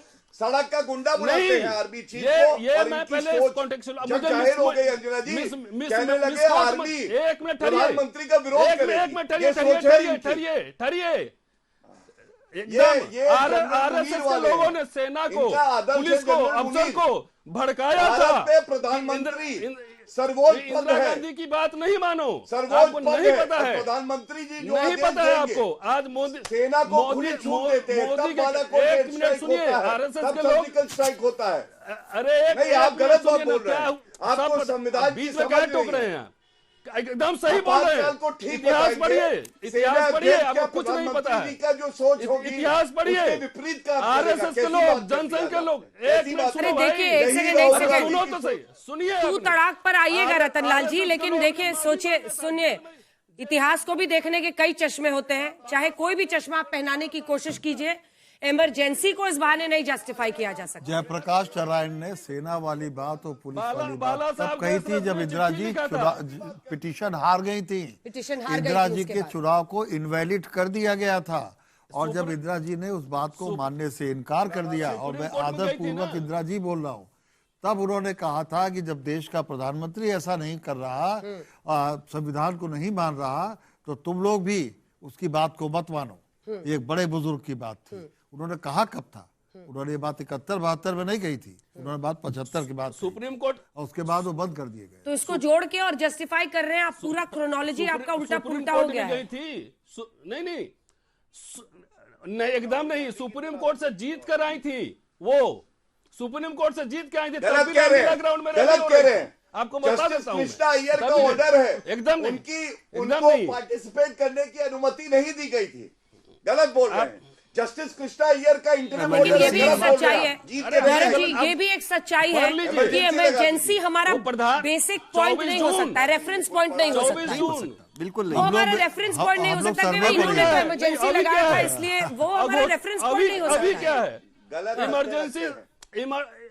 मोदी और शाह। अरे रतनलाल जी रुकिए ना एक सेकंड, आप खाली आप ही बोलिएगा क्या? एक आदमी को जेल। फिर सुनिए, अब आप नया हिस्ट्री पढ़ाइए देश को। अच्छा है, बहुत अच्छी बात है, लेकिन मैं जो सवाल पूछ रही हूँ मैं पूछने दीजिए गौरव जी। लेकिन वो भी सुनने में खराब लगता होगा ना? नहीं, सुनने में खराब की बात नहीं है। आप अपने पॉइंट ऑफ व्यू को आप रखिए, लेकिन इसी के साथ साथ मतलब आपातकाल को ताल ठोक के जस्टिफाई मत कीजिए, है ना? अन्ना हजारे अब आप उनसे पूछिए जाके। नहीं, मैं अपना पक्ष रखूंगा ना। अन्ना हजारे कहाँ है? अन्ना हजारे कहाँ है? भ्रष्टाचार खत्म हो गया? विश्वविद्यालय में पैसे लग रहे हैं टीचर के अपॉइंटमेंट में, पता है? देखिए रतनलाल जी, मोर होलियर देन दाऊ वाली जो कहावत है ना, आप पर लागू हो रही है। इमरजेंसी के लिए कांग्रेस पार्टी माफी मांगती है। सॉरी, नहीं, उनके प्रवक्ता बने। अरे कांग्रेस पार्टी माफी मांगती है साहब, मांग चुकी है। अरे आप हम नए लीड नए नहीं नए कर रहे नवेले हैं। प्रवक्ता बने हैं तो भाई, आप मैं मोर मैं होलियर अपने देन दाउ पोजीशन जिसको पे कहते कायम हैं। हूं। अरे अच्छा है, नहीं माफी मांग तो रहे, भी, पूरे देश को पता तो चल रहा है भी, आपातकाल तो सही भी। था, कांग्रेस पार्टी कह रही है। अच्छा है। चलिए ठीक अरे है अब देश गौरव भाटिया, RSS माफी लेकिन मांगा है। वो RSS इमरजेंसी का रेफरेंस इतिहास पॉइंट माफी नहीं हो मांगेगा। सकता है और होना वो भी कह नहीं रहे चाहिए। विपक्ष होना भी नहीं चाहिए बिल्कुल। और वो कह रहे कि विपक्षी नेताओं को अरे तो टारगेट करना, उस पर आज- आपका आज जवाब, क्या जैसे है? आपकी पार्टी में आते हैं फिर सब सही हो जाता मैं है, देता हूँ, उनके खिलाफ कार्रवाई बंद, मैं दे देता ठंडे बस्ते में। हाँ, मैं दे अघोषित इमरजेंसी है ये। अंजना जी, जो यहाँ वरिष्ठ पत्रकार बैठे हैं और आपसे मैं बिल्कुल सहमत हूं, आपातकाल कोई रेफरेंस पॉइंट नहीं हो सकता। इंदिरा गांधी ने गलती करी थी इसलिए हम भी गलत करेंगे, ये हमारा रेफरेंस पॉइंट है भी नहीं। चर्चा में आपातकाल को कांग्रेस के प्रवक्ता लाए। जहां तक लीडर्स को टारगेट करने की उससे बात ज्यादा है, गलत मैं कर रहे हैं, आपको उससे बड़ी ज्यादा जिम्मेदारी गलत से कर दो रहे तीन हैं। बातें बताता हूं। उससे बीच में ना ज्यादा। बोलें। अंजना जी बीच में ना बोले, प्लीज बीच में ना बोले। सबसे पहले आप बीच में बोलते हैं, आप बार बार सीबीआई बोलते पिंजरे हैं। का तोता आप है। अपने आप को ठीक कीजिए, उससे अंजना ज्यादा जी। खराब हालत है आज। सीबीआई पिंजरे का तोता है। कांग्रेस की सरकार थी, सर्वोच्च न्यायालय ने टिप्पणी दी थी और मैं आपको बता दूं 12 पॉलिटिकल पार्टी सर्वोच्च न्यायालय गई कि ईडी सीबीआई का दुरुपयोग हो रहा है। सर्वोच्च न्यायालय ने उस याचिका को खारिज किया। 1 2 कोई चुनौती देता हूं, सर्वोच्च न्यायालय उच्च न्यायालय का एक फैसला बता दे जहां राजनीतिक द्वेष से सीबीआई ईडी ने कार्रवाई करी है और उस नेता के पक्ष में फैसला सुप्रीम कोर्ट और जो है हाई कोर्ट ने दिया हो। तीसरी बड़ी बात, बड़ी जिम्मेदारी से कहता हूं, अगर भ्रष्टाचार किया है तो हमारी नीति है जीरो टॉलरेंस फॉर करप्शन। कार्रवाई होगी और सीबीआई हो, ईडी हो, आईटी हो, कोई भी जांच एजेंसी हो, वो निष्पक्ष काम करती है, उन्हें खुली छूट है। अगर किसी को लगता है उन्होंने गलत काम किया है, राजनीतिक द्वेष से किया है, न्यायालय जाए, वहां से मामले को निरस्त कराए, आज तक पे आए और बोले कि देखिए ये फैसला है, ये गलत हुआ। शशि जी सीबीआई, ईडी, डीआईआर, डीआरआई, मैंने तमाम नाम अलग अलग सरकारों के वक्त में सुने और यही आरोप विपक्ष के मुंह से तब भी सुने मैंने, और उन आरोपों को कोई कोर्ट में साबित नहीं कर पाया कभी भी। आप कुछ भी बोलिए। कोर्ट ने हालांकि एक बार तोता कहा था पिंजरे कोर्ट ने तोता कहा था, ये ये बात तोता कब किसके पास रहता है कोलगेट में उसी की 100 हाँ, अब कोलगेट तोता में कहा था, शशि अब जी वो को एक चीज बता दूं तथ्यात्मक तौर पे, नहीं शशि जी आपको एक जानकारी जरूर दूंगा। कोलगेट मामले में 212 लाइसेंस रद्द हुए, सर्वोच्च न्यायालय ने किए, और 2G में 122 लाइसेंस रद्द हुए जो आज भी रद्द हैं। बस ये जानकारी दे रहा हूं घोटाले में। अच्छा, एजेंसीज अरे के मैं लिहाज से CBI और ED की बात कर रहा था। एक मैं जल्दी से आंकड़ा दे देता हूँ। नहीं, शशि जी विनोद- आपकी राय उस पर विनोद- चाहूंगा, क्योंकि अभी तक ससम्मान सहित हाँ। हलवा हलवा गप गौरव जी के लिए भी हो रहा है ना। बहुत कड़वा हलवा हो कड़वा रहा है। थू होता है हाँ। तो कड़वा कड़वा थू। जो जनता 350 सीट वाली बात कर रही है, वो जनता बहुतायत में ये भी कह रही है हाँ। कि एजेंसीज का दुरुपयोग हो रहा है। हाँ। पहले भी होता रहा है और अभी भी हो रहा है। ठीक है, नंबर 1। जो जनता आपको नंबर 1 पॉपुलैरिटी में बता रही है, वो कहीं ना कहीं ये भी कह रही है कि आर्थिक स्थिति में सब कुछ अच्छा नहीं है, ये सरकार बड़े बिजनेसेस पे ज्यादा ध्यान दे रही है, कमजोर लोगों पे कम ध्यान दे रही है। ये इसी सर्वे में आ रहा है, ये कोई दूसरा सर्वे नहीं है जो हम नंबर्स अभी जो हम दिखाने नंबर वाले हैं। दिखाने वाले। तो मैं इसलिए केवल ये बात मैं इसलिए भी कह रहा हूं कि दर्शकों को ये समझ में आए कि जनता की राय में ऐसा नहीं है, पब्लिक है, सब जानती है, हाँ। और पब्लिक अपनी बात बेबाकी से कहती है। उसे वोट डालना है और जब उसे विकल्प नहीं मिलता तो उसे जो सबसे अच्छा दिखता है जो उसको वोट दिखेगा, डालता है। मजबूत दिखेगा, Yes. उसको वोट हाँ। देगा। जो अच्छी बातें हैं, जनता वो अच्छी भी ये कह रही आपकी है। सबसे बड़ी फेलियर है रतनलाल जी कि आप लोग इस देश को एक मजबूत विकल्प नहीं दे पा रहे Yes. हैं। सिंपल है, रीडिंग ऑन द वॉल। देखिए, मैं ये मानता हूं कि एक मिनट, मैं मानता हूं कि हमें सड़क जाम पूरे देश में कर देना चाहिए इनके खिलाफ, जितना इनका फेलियर है। ये ने 2G की बात की, विनोद राय ने कोर्ट में क्यों माफी मांगी थी, जरा इनसे पूछ लीजिए।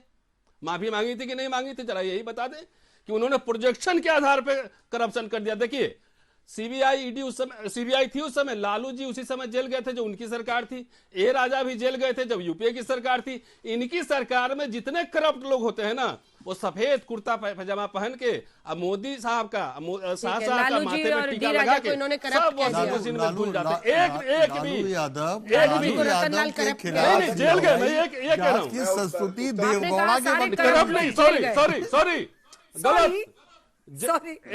नहीं करप्ट नहीं, और उन्हीं जेल के साथ गए, गठबंधन एक कर सेकंड, दिया।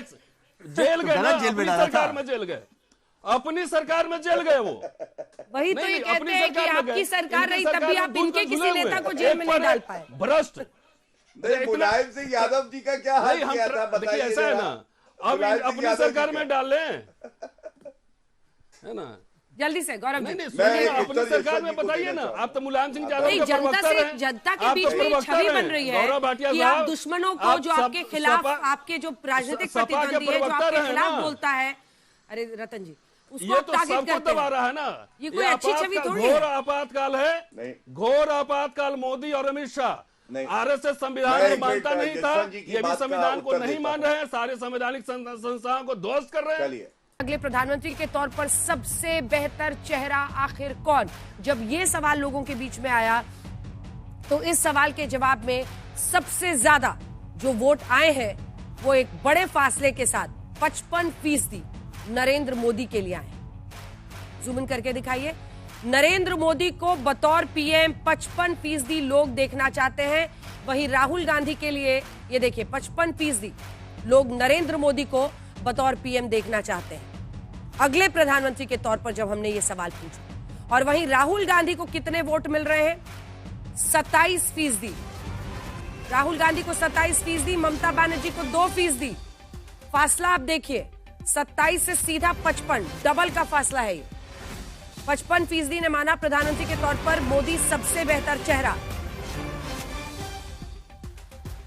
और इसी के साथ बतौर पीएम राहुल गांधी को अगर आप देखें तो 27% वोट मिलता हुआ दिख रहा है और ममता बनर्जी को सिर्फ 2%। इंडिया टुडे सी वोटर के सर्वे में जब जनवरी 2026 में ये नंबर्स हम आपको दिखा रहे हैं तो 55% लोग ये कहते हैं कि पीएम के तौर पर मोदी ही सबसे बेहतर चेहरा है। चलिए, इसके बाद वाला डेटा इससे भी दिलचस्प है क्योंकि इसी पर सबसे ज्यादा विवाद हर बार होता है। भारत का अब तक का सबसे बेहतर प्रधानमंत्री कौन? इस सवाल पर 50% लोगों ने नरेंद्र मोदी को चुना। इंदिरा गांधी को 12% और अटल बिहारी वाजपेयी भी टाई करते हुए इंदिरा गांधी के साथ 12% लोगों की पसंद बने। मनमोहन सिंह 11% पर है और जवाहरलाल नेहरू 6%। इस पर हमेशा ये चर्चा होती है कि भाई ऐसा क्यों है? तो ये हमेशा चर्चा होती है कि भाई आज जो लोग वोट कर रहे हैं क्या वो जवाहरलाल नेहरू को उस तरह से वो ग्लोरीफाई या उनको मानते हैं कि बहुत अच्छे पीएम थे। इसी कड़ी में 11% पर मनमोहन सिंह है, 12% पर टाई है इंदिरा गांधी और अटल बिहारी वाजपेयी का, और वहीं 50% के साथ अब तक के all time best prime minister के तौर पर नरेंद्र मोदी आज भी देश की जनता की पसंद है, जो सी वोटर के सर्वे में आ रहा है। तो अगर हम उनके प्रदर्शन को देखें, क्योंकि अब अगले सवाल पर आते हैं कि भाई 50% लोग कह रहे हैं कि सबसे अच्छे सबसे बेहतर पीएम वही है, तो कितने लोग उनके काम से संतुष्ट हैं? जब प्रधानमंत्री के तौर पर नरेंद्र मोदी का प्रदर्शन पूछा गया, बहुत अच्छा मानने वाले 36%, अच्छा काम करने वाले कहने वाले 21% और औसत कहने वाले 15%। अगर ऊपर के दोनों को आप क्लब कर दीजिए तो यही लगभग 57% हो जाता है, 57। और अगर औसत को भी उसमें जोड़ लीजिए तो मामला काफी बड़ा हो जाता है। खराब कहने वाले 11% और 12% बहुत खराब कहने वाले भी हैं। तो इस पर मुझे लगता है कि एक चर्चा की शुरुआत होनी चाहिए, क्योंकि हमारे साथ अब सुधांशु त्रिवेदी जी जुड़ गए हैं, भारतीय जनता पार्टी के राष्ट्रीय प्रवक्ता और सांसद, और अतुल लोंढे पाटिल कांग्रेस पार्टी का पक्ष रखने के लिए हमारे साथ जुड़ रहे हैं। अतुल जी जुड़ गए तो अतुल जी से ही शुरू कर लेते हैं, सुधांशु जी भी बस जुड़ने ही वाले हैं। अतुल जी, जैसा मैंने पहले भी कहा था, आपके पास अब खुला मैदान है इस सर्वे की निंदा करने का, क्योंकि आपके नेता दूसरे नंबर पर दिखाई दे रहे हैं, लेकिन मार्जिन डबल का है। देखिए, आपके लिए ये चैलेंज है, इस चैलेंज से आंखें मिलाकर आपको कुछ करना होगा, इतना ही हम लोग कह सकते हैं।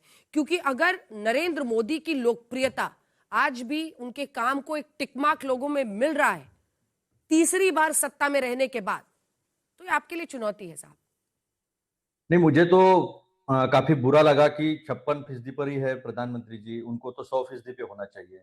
परिस्थितियां ही देश की ऐसी है कि वो 56% पे इतने नीचे कैसे फिसल गए, 44% कम हो गया, तो उनको 100% पे होना चाहिए। बावजूद इसके कि उन्होंने जो योजनाओं पर उन्होंने आज तक प्रचार किया है और कहा है कि मैंने ये योजनाएं लागू की है, उसकी अवस्था क्या है मैं आपको बताता हूँ। देखिए, आप मिनिस्ट्री ऑफ जल शक्ति, जल जीवन मिशन, काफी भाषणों में उन्होंने उल्लेख किया है, 9% खर्चा किया है। जो है पीने का पानी और सैनिटेशन 2%। फिर उन्होंने हाउसिंग में और urban affairs 24%, labour and employment 24%, department of science and technology बहुत बुरी अवस्था है, 0.95% हम गए थे, 1% तक गए थे R&D पे जीडीपी के खर्चे के, वो 55% से 0.55% से भी नीचे आ गए हम लोग। Ministry of tourism which is not good 20%, ministry of soil development and entrepreneurship 13%, बहुत इंपॉर्टेंट है अंजना जी, क्योंकि जिस तरह से क्लाइमेट चेंज हो रहा है, जिस तरह से बारिश इतनी टॉरेंशियल रेन्स हो रहे हैं, और मिट्टी जो है, उपजाऊ मिट्टी जो होती है ऊपरी परत, वो परत की परत धुलती हुई जाती है, महाराष्ट्र में जाती हुई हमने देखी है। डिपार्टमेंट ऑफ फिशरीज 20%, बहुत ज्यादा रोजगार देने वाला। मिनिस्ट्री ऑफ कॉर्पोरेशन 14% और मिनिस्ट्री ऑफ कॉर्पोरेट अफेयर्स 4%। ये एक बात है अंजना जी। मैं तो अतुल जी, लेकिन आप ही की पॉइंट को मानते हुए आपने बताया, और ये अच्छी बात है, आप R&D के साथ आते हैं, अच्छी बात है। अगर मिनिस्ट्रीज ने कम काम किया है, ये तमाम ऐसे मुद्दे हैं जो आपको जनता के बीच में जाना चाहिए, उनका एक्सपेंडिचर इतना कम है। हम तो लीडर की क्रेडिबिलिटी पर पूछ रहे हैं कि इतना कुछ होने के बावजूद भी अगर मोदी पर ज्यादा भरोसा है, तब तो ये आपके लिए और भी बड़ी चिंता है। नहीं तो चिंता है, हम रास्ते पर आए, 4,500 किलोमीटर चले, हमको स्पीड न्यूज जो है उसमें दिखाई दिया, मैं कोई मीडिया पे मैं कोई उंगली नहीं उठा रहा हूं, लेकिन जो वास्तविकता है सामने रखने की कोशिश करूंगा। कैग ने द्वारका रोड पे उंगली उठाई, 232 करोड़ का पर किलोमीटर फ्रॉड जो है वो सामने लाया। आयुष्मान योजना पे फ्रॉड सामने लाया। कैग ने 70,000 करोड़ का बिहार में घोटाला सामने लाया। 62,000 करोड़ का बिजली घोटाला जो है वो आरके सिंह जो मंत्री थे उन्होंने लाया। जीडीपी ग्रोथ के ऊपर जो है सी ग्रेड में हमें डाला गया, क्योंकि हमारा प्रोडक्शन दो तरह से होता है, प्रोडक्शन गुड्स एंड सर्विसेज का जो वैल्यू होता है वो, और एक्सपेंडिचर दोनों मैच होना चाहिए। 1.6 लाख करोड़ जो काम आता है। अरविंद सुब्रमण्यम जो one of the finest economist, जो आप लोग वही है ना सर, अरविंद सुब्रमण्यम को कोट करते रहते हैं सर, एक बार तो थोड़ा रियलिटी में भी रहिए ना। तो ये क्या IMF जो 7.3% का प्रेडिक्शन कर रहा है, ये भी नरेंद्र मोदी के कहने पर नंबर दे रहा है। NSO 7.4% दे रहा है, मूडीज 7.3 दे रहा है, मूडीज भी अब नरेंद्र मोदी की सुन के देने लगा है प्रोजेक्शन। वर्ल्ड बैंक 7.2% का प्रोजेक्शन दे रहा है, डेलॉयट 7.8% का प्रोडिक्शन दे रहा है, और एशियन डेवलपमेंट बैंक 7.2% का। ये सब मोदी जी के प्रभाव में काम कर रहे हैं। मेरा मुद्दा ही पूरा नहीं हुआ। आप मेरा मुद्दा पूरा होने के बाद अगर अपनी बात रखते तो अच्छा जनता में जाता कि हम, आपके पास क्या R&D, मेरे पास क्या R&D। ये R&D मैंने आपके प्रोग्राम से निकाला है। एक दिन पहले जो है ना, जल जीवन मिशन पैक का प्रोग्राम हुआ था, तो जीडीपी ग्रोथ पे चर्चा होनी चाहिए, नहीं होनी चाहिए, नहीं हुई। अभी हेराल्ड का मामला आया, हेराल्ड के मामले में ईडी ने फेंक दिया केस को, नो प्रेडिकेट ऑफेंस, फेंक दिया केस कोर्ट ने, हमने नहीं फेंका। सुनिए ना, अब पहले की बात है, अभी 92 रुपए 16 पैसे जो है डॉलर चला गया है रुपए की तुलना में। एक ना एक दिन अगर ये 95-96 रुपए के ऊपर जाएगा तो कोई बैंक बढ़ जाएगी, नेशनलाइज बैंक। तो इसके ऊपर हमने कितनी चर्चाएं की। हम लोग रास्ते पे उतरते नहीं, इससे मैं सहमत नहीं हूँ, क्योंकि मैं खुद रास्ते पर का कार्य करता हूँ, मैं रास्ते पर काम करता हूँ, रास्ते पर मोर्चे, सलाह, आंदोलन सब ठीक है। हम तो लीडर क्रेडिबिलिटी पे बस एक लाइन आपसे सुनना चाह रहे हैं सर, आपकी सारी बातें सिर आंखों पर, लीडरशिप पर भरोसा इस पैमाने पर 2 लाइन तो बोलिए। हाँ, मैं बता रहा हूँ ना आपको, मैंने आपको ये बात कही कि पहले एक जमाना था 2014 के पहले कि दिन भर रुपया जो 58 रुपए पर जाता था उसकी चर्चा होती थी, मोदी जी के स्टेटमेंट दिखाए जाते थे। आज पता नहीं कहां गायब हो गया। कैग के ऊपर कितनी चर्चा हुई, सब एक्विट हो गए। हमारे कलमाले जी गुजर गए, उसके पहले सीबीआई ने क्लोजर रिपोर्ट रखा है। तो मंदिर तोड़े, मणिकर्णिका मंदिर तोड़ा, देश के जो मुख्यमंत्री है वो झूठ बोलते हैं, सबूत सामने रखे हमने, हमारे तो लोग भी पहुंच गए वहां पे। आपके प्रोग्राम में मैंने वो बात भी रखी थी। तो प्रोग्राम अच्छा, आप साथ बताते जा रहे हैं कि मेरे प्रोग्राम में आपने रखा, तो कम से कम इतना तो तय है कि इन विषयों पर मैंने खूब चर्चा की और अतुल जी उसका हिस्सा भी बने हैं। एक बार सुधांशु जी अब जवाब दीजिए, वो कह रहे हैं कि आपका सब हवाई है मामला। नहीं, मैंने तो आंकड़ों के साथ रखा, मैंने हवाई नहीं कहा, आंकड़ों के साथ रखा। जब मैं अतुल जी से, हाँ बिल्कुल, सब आंकड़ों की, तथ्यों की जरूरत ही नहीं है, R&D की जरूरत नहीं है। CAG की रिपोर्ट जो आप बोल रहे हैं ना, इसमें RG से बात करिए, राहुल गांधी से। भाई साहब, CAG की रिपोर्ट किस कमेटी में आती है अतुल जी? PAC में, पब्लिक अकाउंट कमेटी, लोक लेखा समिति। उसका अध्यक्ष कौन है? कांग्रेस के नेता KC वेणुगोपाल। और जो आप सो कॉल्ड द्वारका की बात कर रहे हैं, उस समय अध्यक्ष कौन था? आपके अधीर रंजन चौधरी। काहे नहीं लाए भाई CAG की रिपोर्ट में? यही होता है, बाएं साएं आके बोल देना कैग ने ये कहा। जो R&D वाले देते ना, आपकी टीम वाले जो लोग देते हैं, यही प्रॉब्लम है कांग्रेस के साथ। भाई साहब, वो टीम वाले आंकड़े तो पकड़ा देते, बताते नहीं है कि CAG की रिपोर्ट PAC में आती है, PAC का चेयरमैन हमारी पार्टी का है। और अगर इसमें तथ्य में लेश मात्र भी दम होता तो वो उस विषय को पिकअप कर लेते। बहुत सारे पिकअप करने का प्रयास किया। मुझे ये बात दर्शाता है कि जमीन से कनेक्ट नहीं पूरा कर ले। है। अब मैं दूसरी बात कहने का प्रयास करता हूं। भाई साहब, कुछ चीजें, बहुत चीजें यथार्थ की होती हैं जो बिल्कुल दिखाई पड़ती हैं। 2024 में एक कहावत होती हिंदी में, काठ की हंडिया बार बार नहीं चढ़ती। तो भ्रम का प्रपंच बार बार नहीं चलता। एक बार चल गया था, उसके बाद और उसमें हुआ क्या, आज आपको समस्या आपको बता देता हूं। आपने बड़ा इंडी गठबंधन कहा था ना अतुल जी, ये बताइए। इंडिया गठबंधन कहा था, इंडी नहीं। क्या मैंने इंडिया कहा था, हम सब लोग इंडिया कहते हैं, आप इंडिया को इंडी कहते हो। नहीं है ना? हाँ ठीक, नहीं वो पता है नाम इंडिया। आपको इंडिया कहने में शर्म आती होगी। सुधांशु जी, लगता जरा होगा नंबर्स पर आते हैं ना। सुधांशु जी, नंबर्स गठबंधन पर के आते लोगों हैं। के- अगर 50% से ज्यादा लोग नरेंद्र मोदी, अपने टर्न पे, मतलब अपने क्या क्या नरेंद्र मोदी बतौर नेता और बीजेपी की, एनडीए की निर्भरता प्रधानमंत्री नरेंद्र मोदी पर बहुत ज्यादा बढ़ती हुई नहीं दिखाई दे रही? आपको नहीं लग रहा है कि सब पूरी पार्टी, पूरा गठबंधन एक व्यक्ति के इर्द गिर्द है?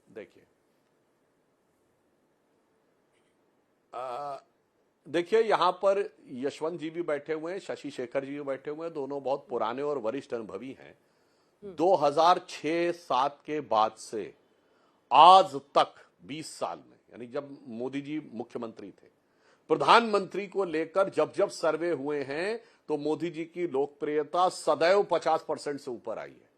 यह अपने आप में एक बहुत गंभीर विचार करने योग्य विषय है।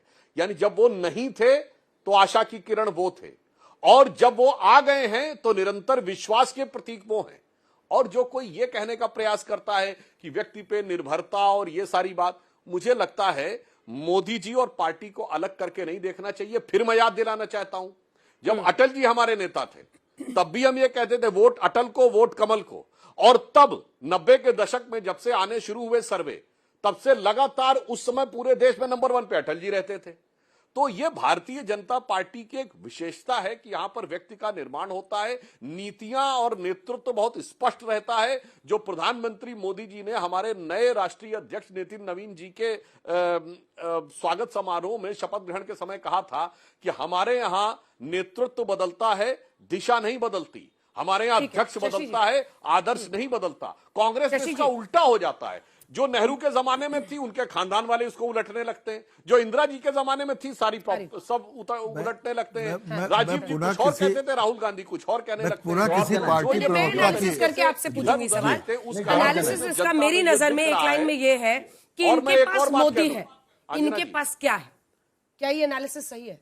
देखिए, एनालिसिस 2-3 वजह हैं इनके पास। पहली बात ये कि पूरी हिम्मत के साथ राहुल गांधी कभी भी ये नहीं कह पाए, या उनकी पार्टी नहीं कहती कि हमारे प्रधानमंत्री है। लोग जब नेता और नेता का चुनाव होता है आमने सामने, तो उस समय लोगों को लगता है भाई आपके पास फेस कौन सा है, और जब फेस नहीं होता तो परेशानी उठानी पड़ती है। तो आपका जो सवाल है कि भाई कौन नेता है, तो ये इनको कहीं ना कहीं पूरी ताकत से कहना पड़ेगा, अच्छा या बुरा जो भी है, मैं प्रधानमंत्री बनूंगा या ये हमारे नेता हैं और कोई उस पर उम्मीदवार नहीं है।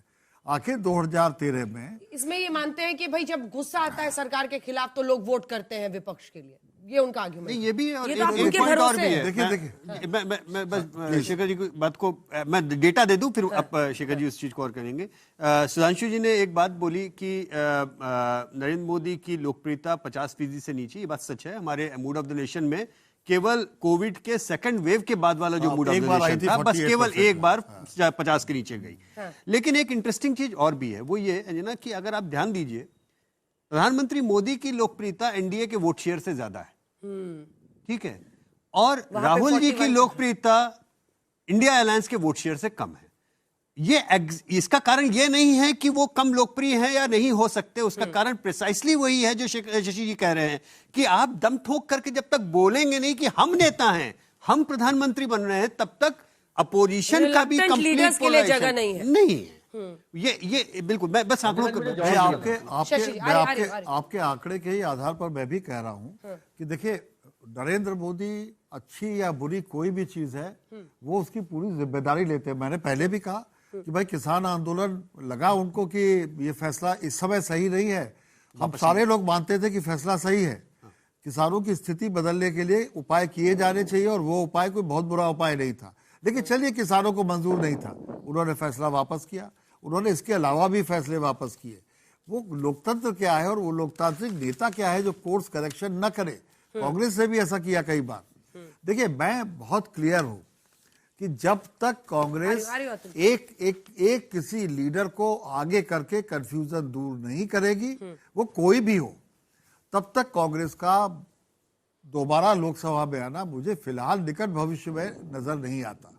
ठीक है अतुल जी, जल्दी से एक कमेंट आपका, उसके बाद राहुल गांधी के प्रदर्शन को लोग कैसा मानते हैं लोकसभा में, विपक्ष की तरफ से किस नेता को सबसे मजबूत मानते हैं, ये सब हम दिखाएंगे। जल्दी से आप ये बता दीजिए जो काउंटर पॉइंट सबसे पहले तो कैग के रिपोर्ट के बारे में तो प्रेसिडेंट टेबल करते हैं वो रिपोर्ट तैयार होती है, वो सारे सामने आते हैं और उसके बाद में वो पीएससी के पास जाके पीएससी अपनी रिपोर्ट देती है। तो उसके बाद ही हमने जो है सवाल खड़े किए हैं। एक्शन टेकन रिपोर्ट सरकार ने क्यों नहीं लिया आज तक, ये सबसे बड़ा सवाल है। विनोद राय के जमाने में बड़ा उछलते थे। क्या सरकार, अगर मोदी जी ने कोर्स करेक्शन किया है तो 92 रुपए 16 पैसे तक जब रुपया गया है तो क्या कोर्स करेक्शन किया? देश भर में पिपावा मुद्रा बोर्ड से इतना ड्रग्स आया। मेरे नागपुर में तो हम लोग खुद ही ड्राइव चला रहे ऑपरेशन थंडर के नाम से। ऐसा कोई शहर नहीं है जहां पे ड्रग्स नहीं है। ड्रग्स इतना बढ़ चुका है। क्या कोर्स करेक्शन मोदी जी ने कुछ किया है? कभी किसी के ऊपर एक्शन लेते हुए दिखाए? करप्शन के इतने सारे केसेस हुए, इतने सारे पुलिये गिर गए। क्या मोदी जी ने कोर्स करेक्शन किया है इस बारे में? मोदी जी ने नहीं किया। जितने बलात्कारी है सबके सब बीजेपी के सर निकले हैं। क्या मोदी जी ने कोर्स करेक्शन किया? ब्रिजभूषण शरण सिंह पे कोई एक्शन हुई है? नहीं हुई। ऐसे एक लंबे सिरे से जो है वो हम गिना सकते हैं कि कोर्स करेक्शन मोदी जी ने किया, नहीं किया। इसके बावजूद अगर देते हैं, जनता मतदान देती है तो हम जनता का पूरा सम्मान करेंगे। ओबीसी की जनगणना की बात कही थी, कॉलम ही नहीं ओबीसी का, एससी एसटी का कॉलम है, वो उस पर कभी कुछ कोर्स करेक्शन होने वाला है? नितिन नबीन जी ने, जो नए अध्यक्ष है इनके सम्मानीय, उन्होंने कहा कि कुछ साहित्य का कुछ किसके लिए मिला, नोबेल किसके लिए मिला? गीतांजलि के लिए मिला। वहां झूठ बोलकर आए। अगर यही गलती कोई कांग्रेस का नेता करता, दिन भर जो है प्रोग्राम सब जगह चलते, लेकिन नहीं चला। शायद छूट गया होगा, स्किप हो गया होगा, मैं ऐसा मान लेता हूं। लेकिन मैं एक बात कहना चाहूंगा अंजना जी, सबसे अहम बात, जो एक भाषण राहुल जी ने संसद में दिया था, वो दिया था एआई को लेकर और रेयर अर्थ मटेरियल्स को लेकर। उन्होंने कहा था कि प्रोडक्शन और कंजम्पशन में हम कहां हैं। सबसे ज्यादा इंटेलिजेंस का पूल जो है वो दुनिया में इंडिया देता है। लेकिन इस देश में जो असेट मेकर्स है वो इस देश को छोड़कर जा रहे हैं। 7.5 लाख के ऊपर से ज्यादा हर साल जो है वो लोग छोड़कर, देश की नागरिकता छोड़कर। ठीक है, इसका जवाब मैं सुधांशु जी से लूंगी। 3 डेटा बचा हुआ है ना सर, डेटा भी तो दिखाना है लोकसभा में। बताओ अभी मैं सुधांशु जी के पास भी नहीं जा रही। अरे गुरु, कुछ अच्छे नंबर्स आ रहे हैं आपके नेता के लिए, देख लीजिए। ट्रंप ने हम बेइज्जती किया है हमारे देश के प्रधानमंत्री की। ट्रंप ने कई बार बेइज्जती की है। मैं सी यू प्लीज, सबसे ज्यादा बेइज्जती कांग्रेस वालों को ही लग रही है। लोकसभा में बतौर नेता प्रतिपक्ष राहुल गांधी का प्रदर्शन कैसा है? बेहतरीन कहने वाले 24%, अच्छा कहने वाले 20%, औसत कहने वाले 18%। लेकिन उससे पहले हम आपको दिखा रहे हैं कि विपक्ष के नेताओं में कौन सबसे बेहतर उनको लगता है। तो 29% पर राहुल गांधी आगे हैं, 7% के साथ ममता बनर्जी दूसरे नंबर पर, अखिलेश यादव 6% के साथ तीसरे नंबर पर है।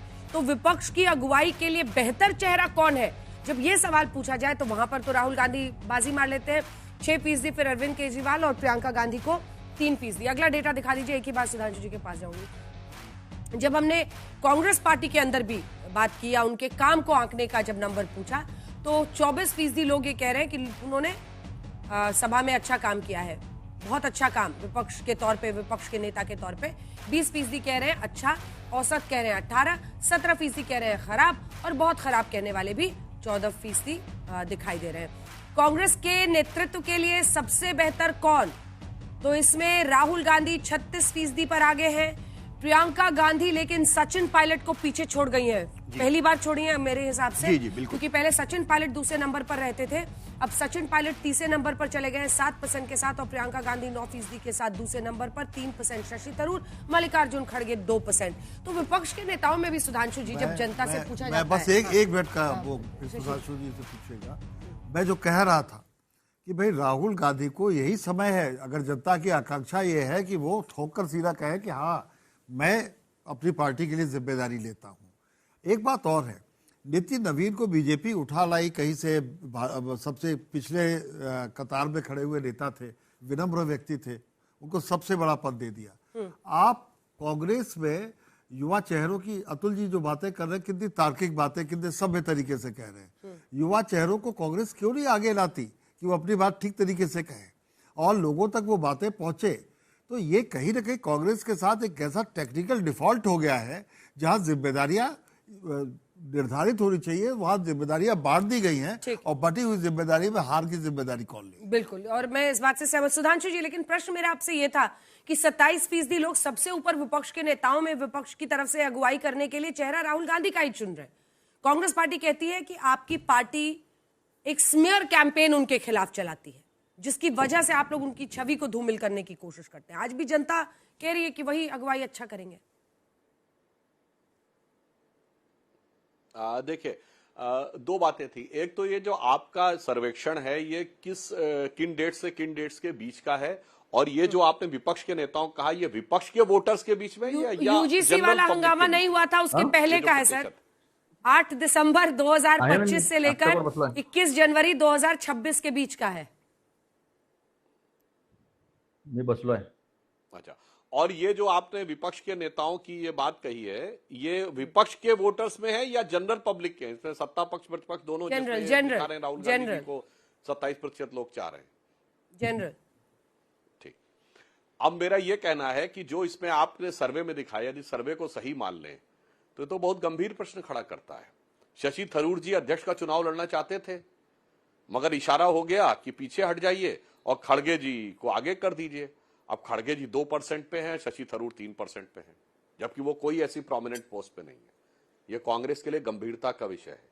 यदि कोई भी व्यक्ति थोड़ा भी बढ़ता हुआ नजर आए, उसको आप जैसे किनारे करने का प्रयास करते हैं, यथार्थ क्या है देख लीजिए। और यदि खड़गे जी ने कहा कि वो हाई कमान कोई और है, तो ये सर्वे में साफ दिखाई पड़ रहा है। अब आपने कहा युवा नेतृत्व तो क्यों नहीं आगे करती, जो शशि शेखर जी ने कहा, भाई साहब कैसे आगे कर दें? वो एक ही युवा है जिसकी बार बार लॉन्चिंग करनी है।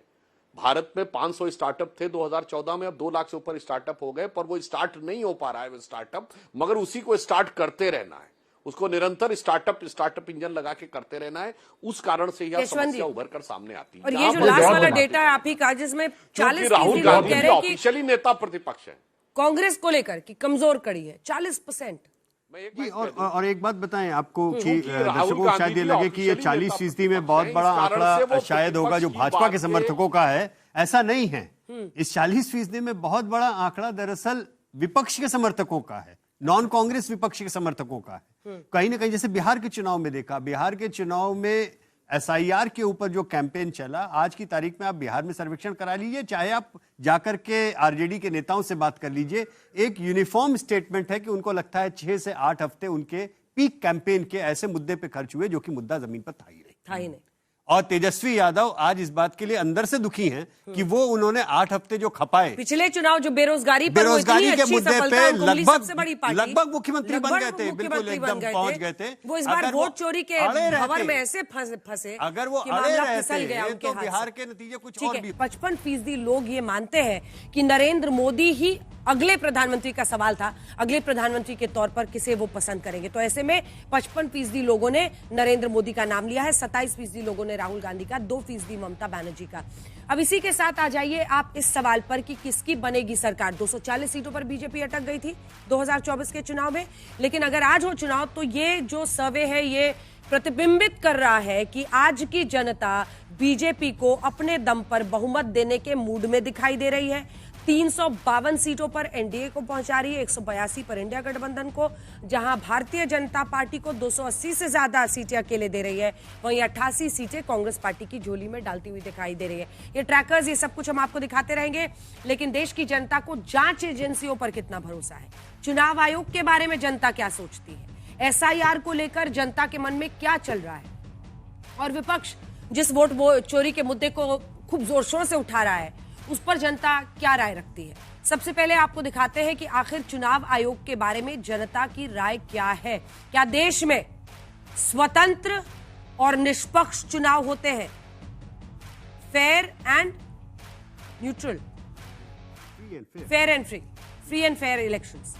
इसमें देखिए हां कहने वाले 57% लोग हैं। जनवरी 2026 के इस MOTN में 57% लोग कह रहे हैं हां हमें भरोसा है, और वहीं अगस्त में अगर आप देखिए तो 64% थे, नहीं कहने वाले 37% हैं, जो पहले 32% थे, और 6% कह नहीं सकते वाले अब हो गए हैं, जो कि पहले 4% थे। तो ये एक चैलेंज है। वहीं जो अगला सवाल हमने चुनाव आयोग के ही मद्देनजर लोगों से पूछा, क्या वोट चोरी मुद्दा है जिसे राहुल गांधी उजागर कर रहे हैं, उठा रहे हैं? हाँ मायने रखता है, 40% कह रहे हैं, 14% कह रहे हैं कुछ हद तक मायने रखता है। वहीं नहीं मायने रखता है वाले 27% है और 10% कह रहे हैं कि इसे बड़े मुद्दे मौजूद हैं। तो 37% इधर हुआ, उधर 54%। तो जाहिर तौर पर इस मुद्दे के उठाने के पक्ष में लोग हैं। क्या एसआईआर की प्रक्रिया राजनीतिक पक्षपात से मुक्त है? हाँ, प्रक्रिया राजनीतिक पक्षपात से मुक्त है। 50% लोग कह रहे हैं, नहीं वाले 38%। तो ये तो मुझे लगता है कि एसआईआर पर बहुत बड़ा टिक मार्क है जनता की तरफ से। जनता का टिक मार्क एसआईआर के ऊपर है, होना चाहिए, लेकिन प्रामाणिकता के साथ में और खुले तौर पे होना चाहिए। सबको साथ में लेकर के, और इसमें कहीं पर भी उंगली उठाने की गुंजाइश इलेक्शन कमीशन को नहीं देनी चाहिए। इलेक्शन कमीशन एक संस्था के रूप में आज भी मान्य है और उसकी क्रेडिबिलिटी पे उतने सवाल नहीं है, लेकिन अगर बात उठेगी तो उस बात के ऊपर क्लैरिटी के साथ में और अच्छे तरीके से चीजों को लागू करने की अपेक्षा जनता की है। अपेक्षा है। तो अपेक्षाओं की बात जहां तक है उसमें है, लेकिन इलेक्शन कमीशन के ऊपर प्रश्न चिन्ह लगाया जनता ने, ऐसा नहीं। दोनों चीजें। सुधांशु जी, देखिए, जो आपका सर्वेक्षण में से ही मैं एक बिंदु निकालता हूं।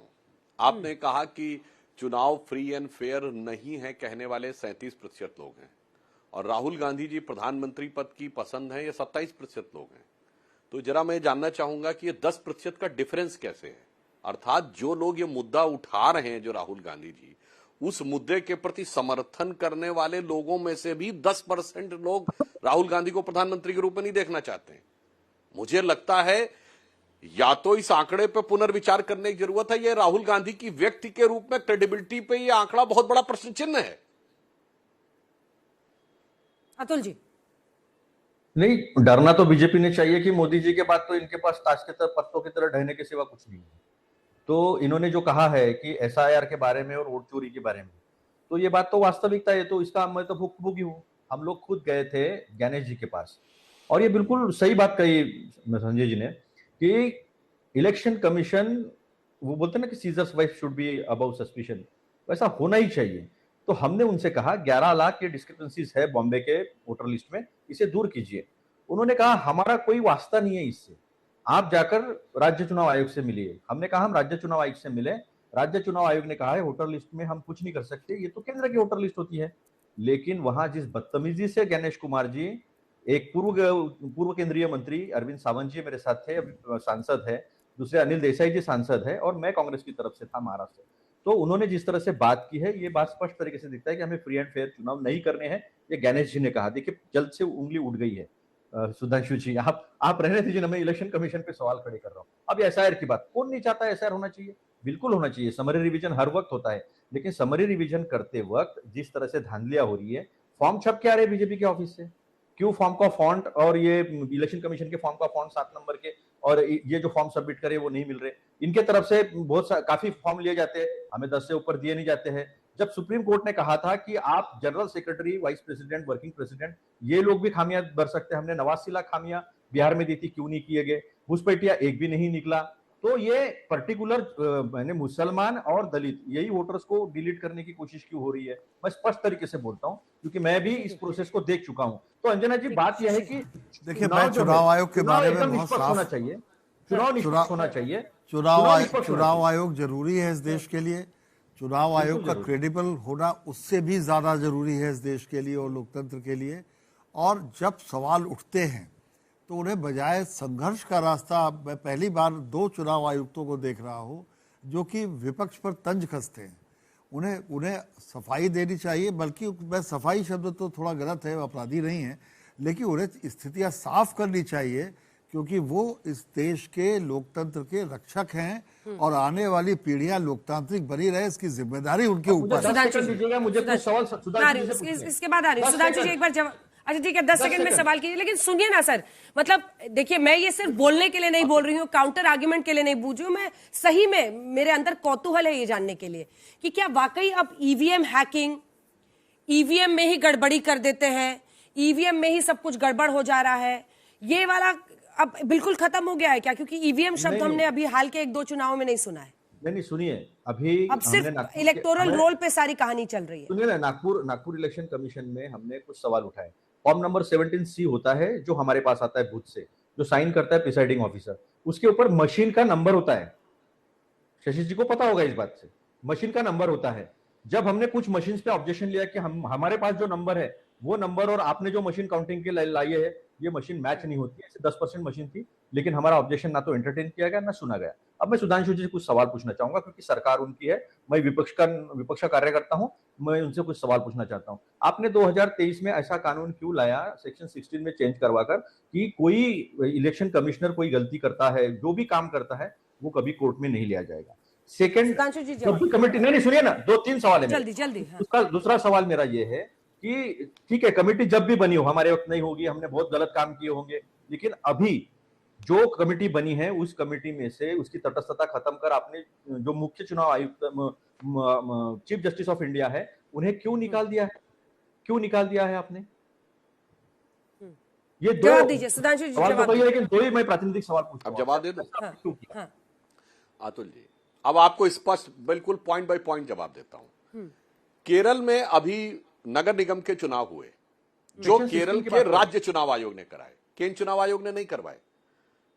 सर दोनों बात सब जवाब दे रहे, आपने ढेर सारे प्रश्न किए, कम बार जवाब प्रश्न किए मैंने। अब मैं आपसे चुनौती और विनम्रता से पूछता हूं। अरे भाई जवाब दे रहा हूं, काहे आप परेशान हो रहे हैं? स्टेप बाय स्टेप जवाब दे रहे हैं आपके। केरल में राज्य के चुनाव आयोग ने नगर निगम के चुनाव करवाए। 2024 का लोकसभा हुआ केरल में, वो केंद्र के चुनाव आयोग ने कराए। आपके राज्य चुनाव आयोग ने क्या कोई वोटर सूची में गड़बड़ी पाई या नहीं? बोलिए हाँ या मेरी सरकार नहीं है पाई तो दिखाई क्यों नहीं? अगर नहीं पाई तो आपका ये पॉइंट यहीं यहाँ पे खत्म हो गया। जब आपका खुद का राज्य का चुनाव आयोग वही सूची को वेरीफाई कर रहा है और उसके बाद आप अनाप शनाप बोलते हैं, तो यह बात अपने आप में बहुत बड़ा सवाल खड़ा करती है। और मेरे भाई अब पूरी बात सुनिए। गलत जवाब। आपने देश भर में कहा भाजपा ने वोट चोरी कर लिया। केरल में एक बार एलडीएफ जीतती थी, एक बार यूडीएफ जीतती थी, यानी एक बार कम्युनिस्ट गठबंधन, एक बार कांग्रेस गठबंधन। वैसे उसे कांग्रेस गठबंधन के बजाय मुस्लिम लीग गठबंधन कहना चाहिए। इस बार पहली बार ऐसा हुआ है 40 सालों के बाद, जब कांग्रेस गठबंधन नहीं सत्ता में आ पाया, कम्युनिस्ट गठबंधन दोबारा आ गया। तो भाई साहब ये केरल में आपका वोट किसने चोरी किया, जरा मुझे ये कम से कम बता दीजिएगा। उसके बाद आके भाषण दीजिएगा आके कि वोट चोरी हो गया। अब आपने जो नियम की बात कही, नियम का जो प्रावधान है मैं पुनः बताना चाहता हूं। इन लोगों ने खूब हल्ला मचाया कि 45 दिन के अंदर सीसीटीवी उसके बाद नहीं देंगे, ये नियम क्यों बनाया गया? अंजना जी, आपके शो के साथ साथ मैंने संसद में जिस दिन बोला था, उस समय बिहार के चुनाव के रिजल्ट आए सिर्फ 30 दिन हुए थे। मैंने कहा था जाओ भाई 45 दिन का समय है, क्यों नहीं सीसीटीवी मांग रहे हो, क्यों नहीं दिखा रहे हो? कोई नहीं मांगा। जवाब देना है। बिहार का चुनाव परिणाम 14 नवंबर को आया, 29 दिसंबर को 45 दिन पूरे हुए, आपने मांगा नहीं मांगा। अब मैं उसका संवैधानिक वोट जा सकते हैं। अरे भाई एक वंस एंड फॉर ऑल इसको खत्म कीजिए ना। लीगल बोल रहे हैं सुधांशु जी, झूठ बोल रहे हैं, उसका जवाब देना है। अरे लीगल कोर्स क्यों नहीं अपनाते हैं आप लोग? लीगल कोर्स है, लेकिन एक राष्ट्रव्यापी आंदोलन आप क्यों नहीं छेड़ते हैं? जनता के बीच क्यों नहीं जाते इसको लेकर? शशि जी मुझे जवाब देना है। मैं तो अपनी बात जवाब देना है। पूरा कर रहे हैं सुधांशु जी, 2 लाइन में पूरा कर रहे हैं, फिर जवाब दे दीजिएगा। अतुल जी मैं पूरी बात कर दूं। सुधांशु जी 2 लाइन में पूरा।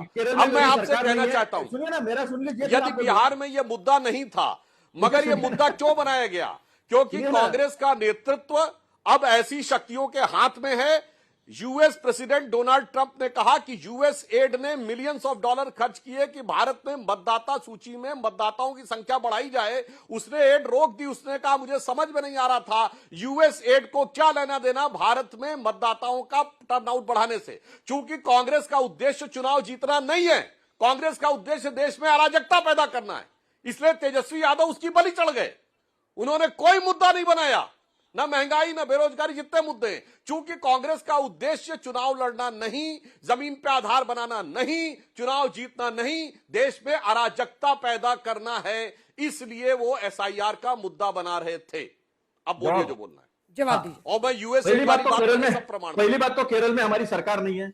दूसरी बात, आपने 45 दिन की बात कही। आप मशीन रीडेबल वोटर लिस्ट क्यों नहीं देते? जब चंडीगढ़ हाईकोर्ट ने रूलिंग दिया था, आपने कानून बदल दिया, सेक्शन 93 चेंज कर दिया कि मशीन रीडेबल वोटर लिस्ट दो। मैं आपको 1 घंटे में ऑब्जेक्शन दिखा दूंगा। एक कॉन्स्टिट्यूंसी के एक पन्ने को छानने में हमें 6 महीने लग गए। क्यों झूठ बोलते सुधांशु जी? आप अच्छे प्रवक्ता हो, सांसद हो, ऐसे सांसद होकर पार्लियामेंट के बारे में झूठ बोलते हो, सांसद होकर केरल के बारे में हमें बताया जहां हमारी सरकार नहीं है। तो आप हमें ये जवाब दीजिए कि मशीन रीडेबल वोटर लिस्ट क्यों नहीं दे रहे आप? मशीन रीडेबल वोटर लिस्ट दो, हम दे देंगे।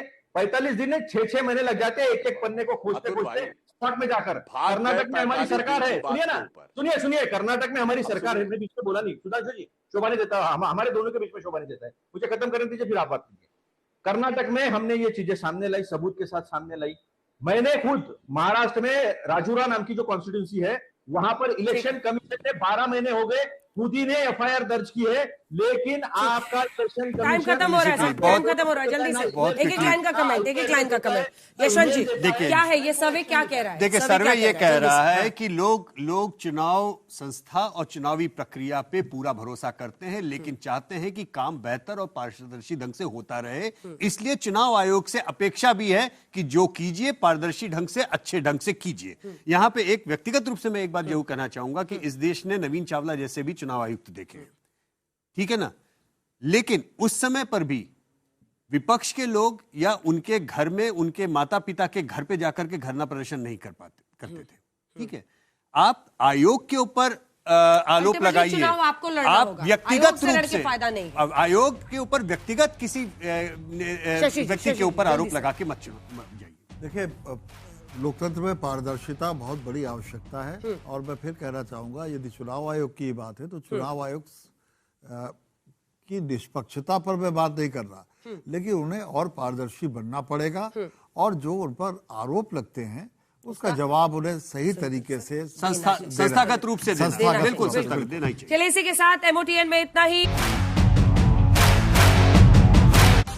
आज तक देश का सर्वश्रेष्ठ न्यूज चैनल